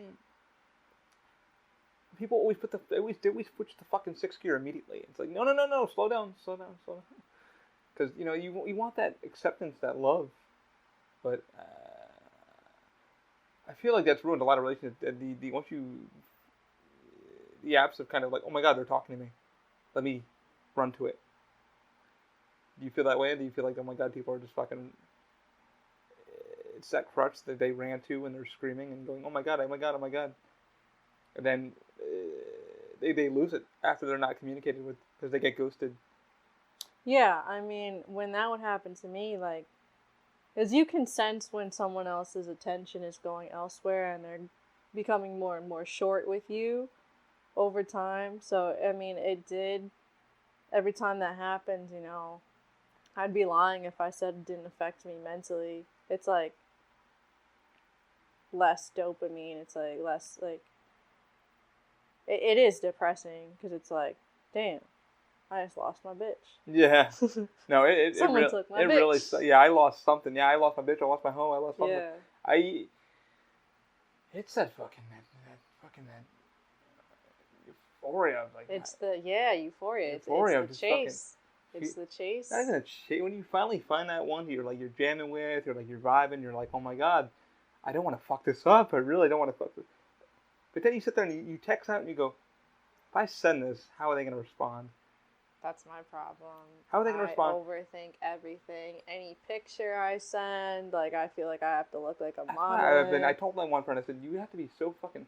He was like, but you're so you. Like, you don't have to worry about people worrying about... Like, you're so confident with you. I'm like, well, I know what it's like not to have. And I also know what it's like to be lied to. I don't want... I'd rather have you take me at my worst. Accept me at my best. Like, accept me at all of it, you know? Mm. I'm not fucking embarrassed by myself. I'm not embarrassed by my disability. It made me who the fuck I was. It took me years to find out who the fuck I was. Yeah. It took me years. This confidence didn't come over fucking night. I was around, like, Mark fucking... happy birthday, Marky, by the way. Happy belated. Terminator closed yesterday. 5 years ago. So we were celebrating that yesterday. But to find who the fuck you are and be confident. So many people are like, oh my god, I know who the fuck I am. No, you don't. No, you don't. It took me fucking years to sit there and go, I'm an asshole. I'm a piece of shit. This is who I am. Because, like, having a disability thing too, and having a thing, and be able to express that through an application or just to the person, even on a date, like that one guy, like I said, he was too terrified. He still is too terrified to tell anybody about his disability. And I'm like, why? Like, if they're gonna fucking run away from you, they're gonna run away from you. You know. And you rather have that happen. I'd rather first and foremost versus vibing with someone for 3 months and then the second you disclose that, they're like out. Yeah, I'd rather be fucking. It shows what kind of person they are. Yeah, I'd rather be so upfront with somebody because somebody's like, what if they run away? I'm like, that's on them. They may come back, but then you know. If I'm too much, go find less. Mm-hmm. Exactly. Ooh, what time are we at? 2 hours 30 minutes. Holy shit! I have a lot to say. Oh my god! What do you feel like we should touch on before we end it? I think we should just reiterate our conclusions in our data that we've collected. I think if you're looking for something genuine, try to avoid the apps. I'm not saying it's not possible, but try to find it organically in a hobby or something that you like doing. This is a new thing for me for the camera, but they can hear us. Yeah. What would you recommend them do? To find it organically? Yeah. Whatever your interests are, find groups or go those places. If you like skating, go to a skate park. If you like reading, go to a library or a bookstore, cafes, cons, maybe concerts. Yeah, concerts, events. That's why I've heard it's been a big deal at the cons too, because a lot of people. My friend met her husband there at a Doctor Who convention, and she was like, "I never fucking would have known." Yeah. And they're happily married now. If she didn't attend that day, her life would look completely different. And she was. You never know who you're gonna meet, so always look your best. Bad fucking marriage. She gained a lot of weight. Amazing lady, amazing. We chat all the time. Fucking gorgeous girl. And Richard's a fucking great guy too. He's got medical issues too, but when they fucking sat and met, she was like, Ali, I was fucking a butterfly. Like, my heavy ass became a butterfly. I was like, that's a good feeling. She's like, he accepted me for who I was. I accepted her. They're happily married now. I talked to them the other day at work. We were talking because we had to go back to Universal, and that was just the organic thing. Not using the apps too. We're not saying don't use them, because I wanted to see what they brought, and they only brought me a headache. And like I said, that euphoria of like not. They're detrimental to us personally, and most people. They're just not willing to realize like I said, that I went through a fucking 2 weeks worth of fucking depression because it was horrible. That was makes you feel really more lonely. Yeah, I was so alone. That you already are. Yeah, that sucked. It sucked. Like, the breakup with Dana wasn't hard to me. It was more, it sucked for 2 weeks because I knew what it needed to be done. But I ended it cleanly, and we're still great friends, and I want to be great with her. But I also wanted to be honest, and for some people, coming from a bad breakup and then going into an app is not a good idea. Because you're only going to find shit because there's already shit on there. And like she said, go somewhere, and even going somewhere, go there with an open mind. Yeah, don't. This is with anything you do in life, a job, meeting somebody, going somewhere, getting something, whatever it is, you have to. I think like it's really important to not expect anything because then you'll be more grateful when something positive does happen. When that genuine, it's so weird to feel that genuineness. Yeah. It really, once you fucking finally find that person, like the one I'm talking with now, and it's fucking shocking because we started chatting. It's been about a month now. Yeah. And I'm not saying it's official or anything, but I'm hoping, But I'm like, at the same time, I'm taking it fucking slow because I'm like, oh, this didn't work, and like I said, fucking a month, and this thing was ready to disappear. And then when the app's fucking ready to disappear, this person likes you, that person likes you, that person likes you. It's like, is it a bot? Is it a real person? I'm convinced it's bots. That's what Pernesco said. Pernesco said that. He's very, my buddy Pernesco, who you already know, he adamantly fucking believes that. With Match, Bumble, Tinder, he believes it's fucking bots. Everything nowadays is about money. Mm-hmm. And he was like, how much are you spending on blah, blah, blah? He goes, what's the most expensive one? I said, right now, it's Match at $130 and change. I think Match has always been trash. Match is trash. I think it's for, honestly, even the fucking app, the app store I went on, like the app store, like for Google, try the number one, or even Apple, iOS, fucking. I think they're lying about their ratings or something, because Match and eHarmony, I'm pretty sure the only people that really meet on there, and Plenty of Fish, they're like 40, 50 plus. Yeah. Yeah, I'm very shocked. Like, I was ready to fucking delete it. I was really ready to delete it, and all of a sudden, bam. So, I mean, I saw this one, and I was like, let me fucking throw her a line and see what happens. Bam. Hit me a fucking message. I was like, the only reason why I renewed eHarm was because I was talking to another girl a few months prior back. Way months back. And I was like, alright, I want to talk to this one. I really want to talk to this one. And this other girl had so many issues and shit going on. But I was like, you know what? I need someone to chat with. Like I said, I needed that euphoria back. And then she finally left me to dry. I was like, hey, I'll talk to you tomorrow. And then never hit me up. I checked Geek to Geek out of the fucking blue because I was like, oh yeah, I have a Geek to Geek one. Let me check that. Which I showed you the other night. And that girl was like, is there anything you want to tell me? I'm like, what do I need a fucking attorney? Am I on the stand? Hey, Ollie, is there anything you want to tell me about your privilege? It's not your fucking concern. Who the fuck are you? Do I need an attorney? I plead the fifth. Yeah. Bitch, don't be coming at me like, oh, you need to tell me about... No, we're not even talking, bitch. Shame. Yeah, whoever you were. Shame. Whoever you really were. You fucking bot, bitch. Florida woman. What it said. What was it, like 800 miles away or something like that? Let's check. Something like that. I will pull her ass up. That was like 800 a change away. I was like, why? Why? You created a whore. It was 943 miles away.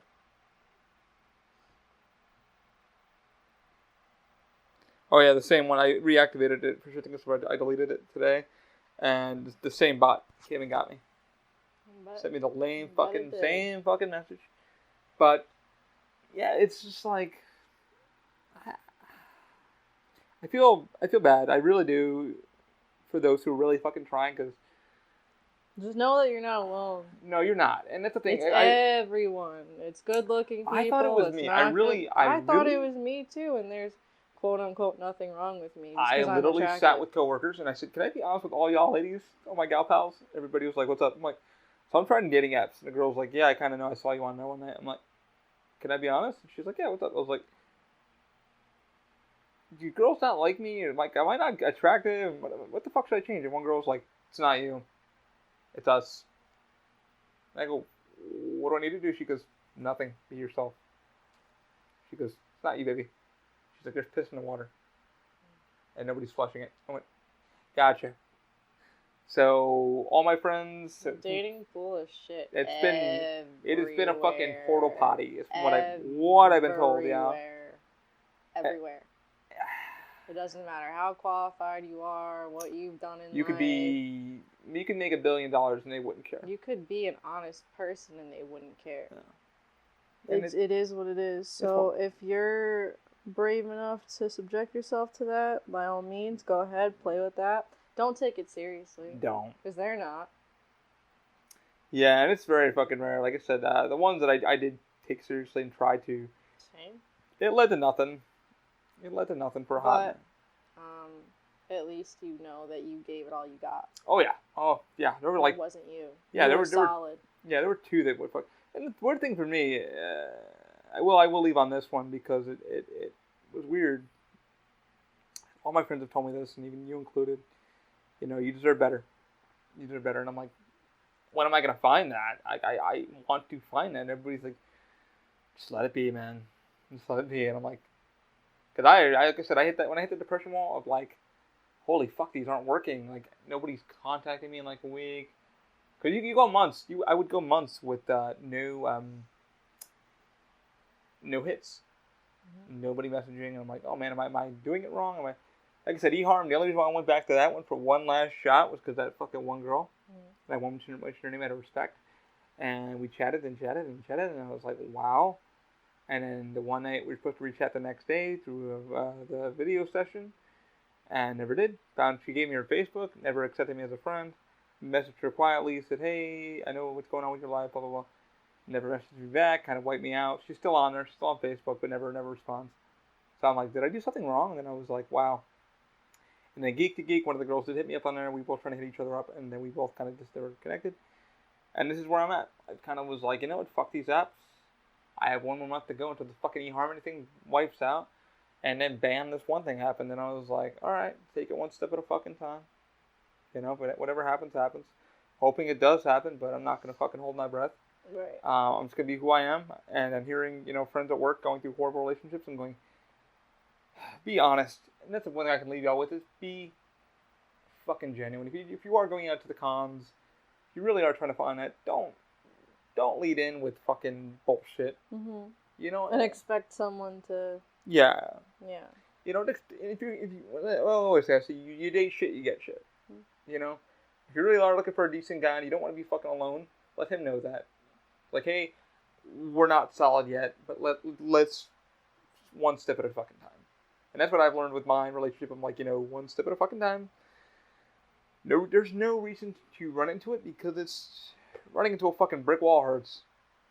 And the pain does not go away for a hot second. So, don't rush it. Don't rush it.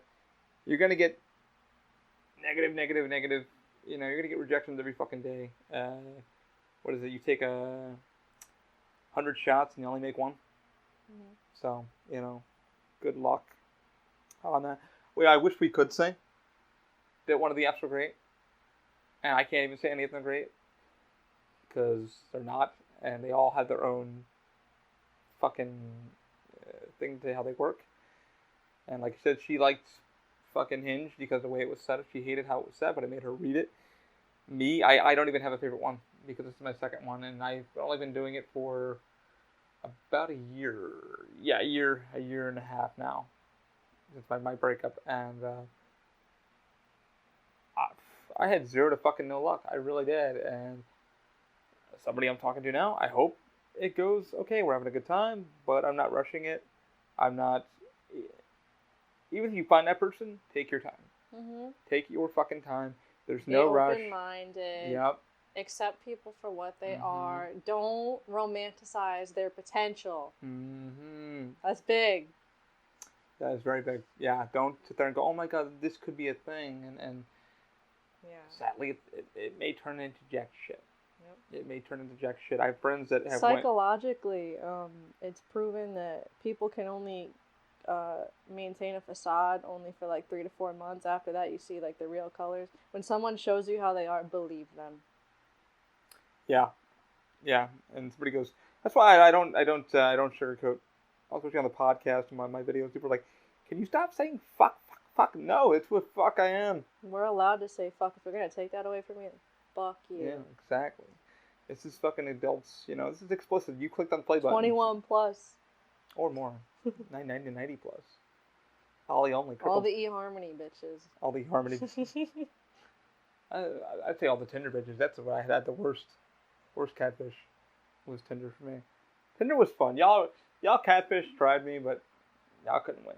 A lot of my guy friends said that they ran into this problem. I'm sure you have too. Or maybe it's not even a problem, but like the girls will only take pictures of like this much. So they're hiding the fact that they're, you know, BBW. Oh my god! So yeah. So we'll get into that. We want to end this, but there's so many good things we didn't touch. But oh my god! There might be another part, but we're not using it again. So yeah, you would fucking go down, and you're like, oh man, she looks really good. Like she got a little chubby chin. Oh, it's gorgeous. Oh my, you go down. Beautiful makeup, flawless. You go down. Done up. Finally, you go down. And you're like, okay, how big is she? And you go down. Fucking huge. Look her up on Facebook. No, I literally... go to tagged photos. If you do want to stalk somebody, go to tagged photos. You can really see what they naturally look like. Not their best side or whatever. Go to tagged photos. Yeah, I literally scrolled down on one. I was like, she is gorgeous. Went down. I was like, she would crush me. Mm-hmm. She would crush me in a heartbeat. Trust me, I like them kind of chunky. I ain't gonna lie. I like between like, 130, 140. Yeah. If you're hitting that 200 mark, we gotta talk. You gotta kind of cut down that diet. I don't need to be crushed. Yeah. Because I love you, but how am I gonna stick it in? I gotta flip you over, and I'm gonna make a little, lift the leg up, and you don't know how to do yoga. I do, but you're like, It's gonna limit. It's gonna limit what you can do. I know, and you gotta push up the gut, and you're like, I can't even get in there. Put it back down. My one friend, I'm gonna call you out. My one friend, you and your wife. I still don't know how you guys make love. I heard about this. I still don't know how y'all make love. I even asked you, and you were even embarrassed. So I was like, how y'all make love? I'm being honest. He's like, why? I'm like, I flip her over. I'm like, yeah, but how do you? He's like, I lifted my belly fat and I put it on her butt. I was like, oh my god. But yeah, I was always curious because that was the only logical way I could think of them doing it. I always wondered, like, the heavyset people, and I'm like, how do you find it? And like, because I would get frustrated. I really would. If I loved you for who you were, and you were heavy, I would have sit there and think, I'd like to make love to you, but at the same time, how the fuck can I pleasure? Be out of breath by the time you...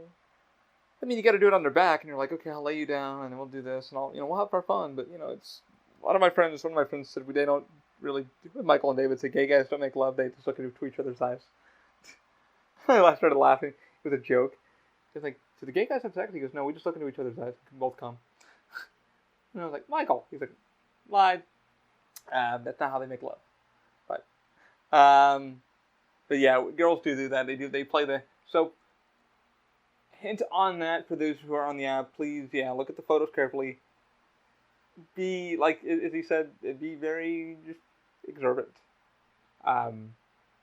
Sometimes looks can be very deceiving. Very, very deceiving.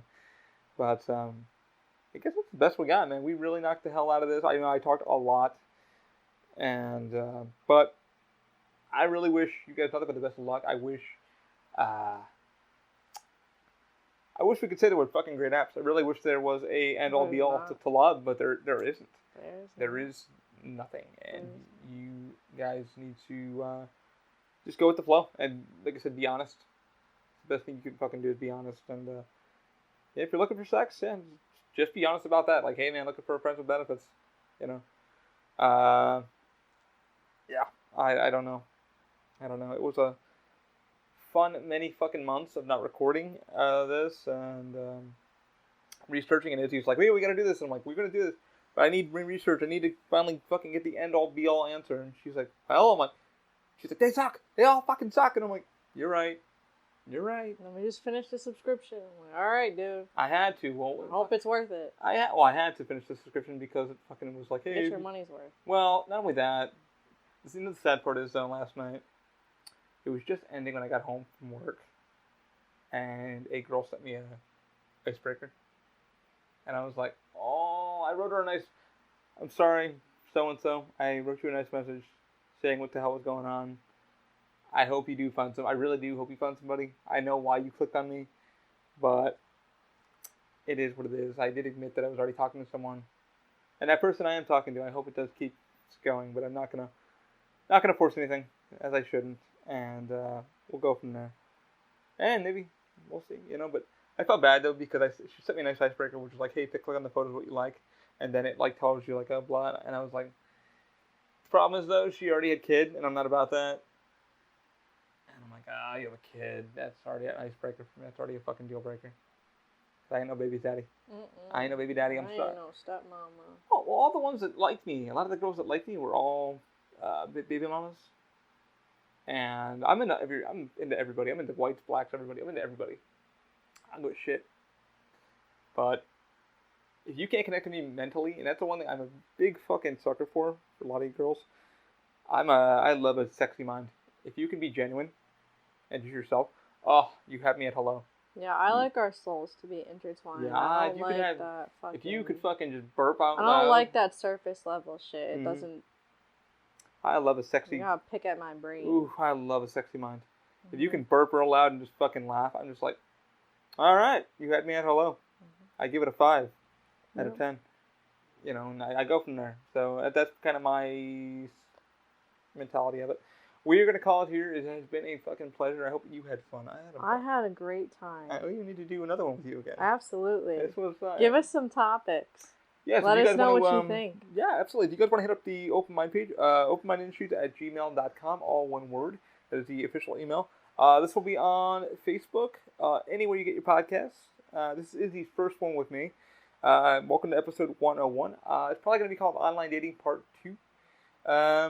Yeah, it's good to be back with you guys. I've been gone for so long. It's just like a lot of research. A lot's been going on with the DMV stuff, and I'll be getting you guys on that. This was a fucking blast. I know you were a little quiet, but you seem to be having a lot of fun. So, yeah, this is a fucking podcast. I have a blast doing these.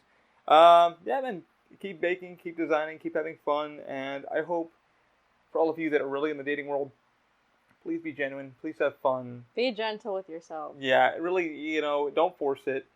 And if you're doing the app thing, please don't feel discouraged. Just know that it's all of us. Yeah. Unfortunately. Yeah, it's all of us. I'm rooting for you guys. We are. I'm rooting for all of you. So for all of you who feel like, oh my God, I've been blocked officially 26 times. I counted last night on multiple apps. I actually have photos of me being blocked. And I got blocked by her. Sadly, I've only been talked to genuinely by only 4 girls, including the person I'm talking to now has actually gave me a shot. So I have batted 400 or 500 people scrolling, and I've only, like I said, 4 out of 300. And that's pretty fucking hard to do that. So don't feel broken. Don't feel sad, like she just said. It's not you. It's everybody.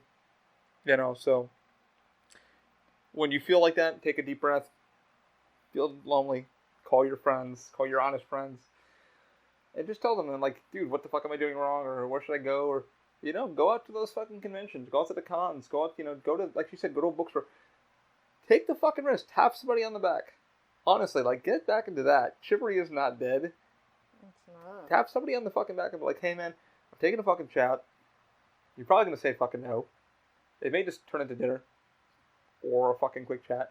And so be it. Go from there. But it's a blast to be back doing these. The worst they can say is no. So be it. Yeah, and that's a big thing. You gotta get over your fucking ego.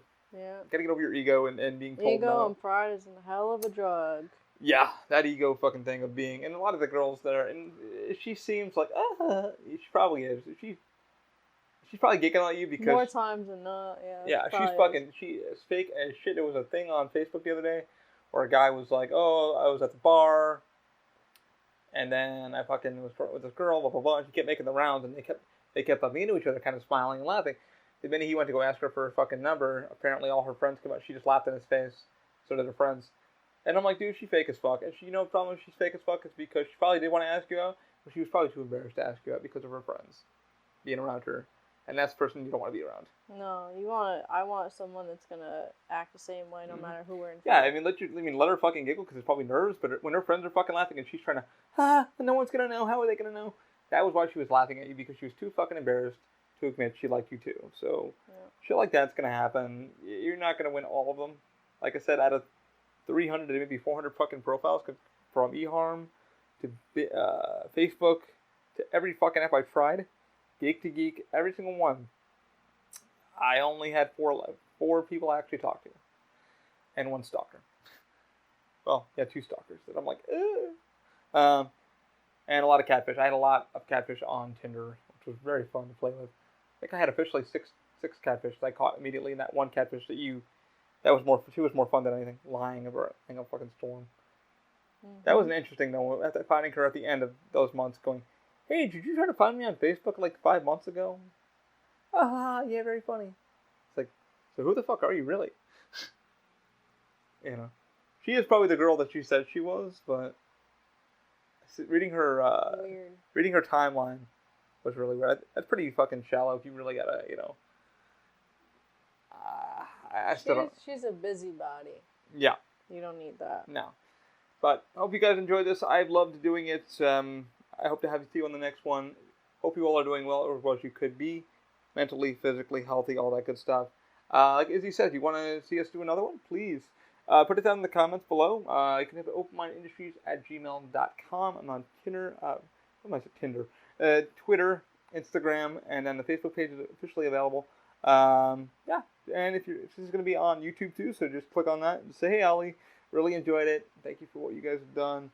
Yeah, put her back on, and then give us a topic of like, "Hey, man, what do y'all recommend? What would you like to talk to us about?" Because Eddie would love to do more of these. And I always like having a person to talk to too. It's kind of boring talking to myself. That's why I have a camera.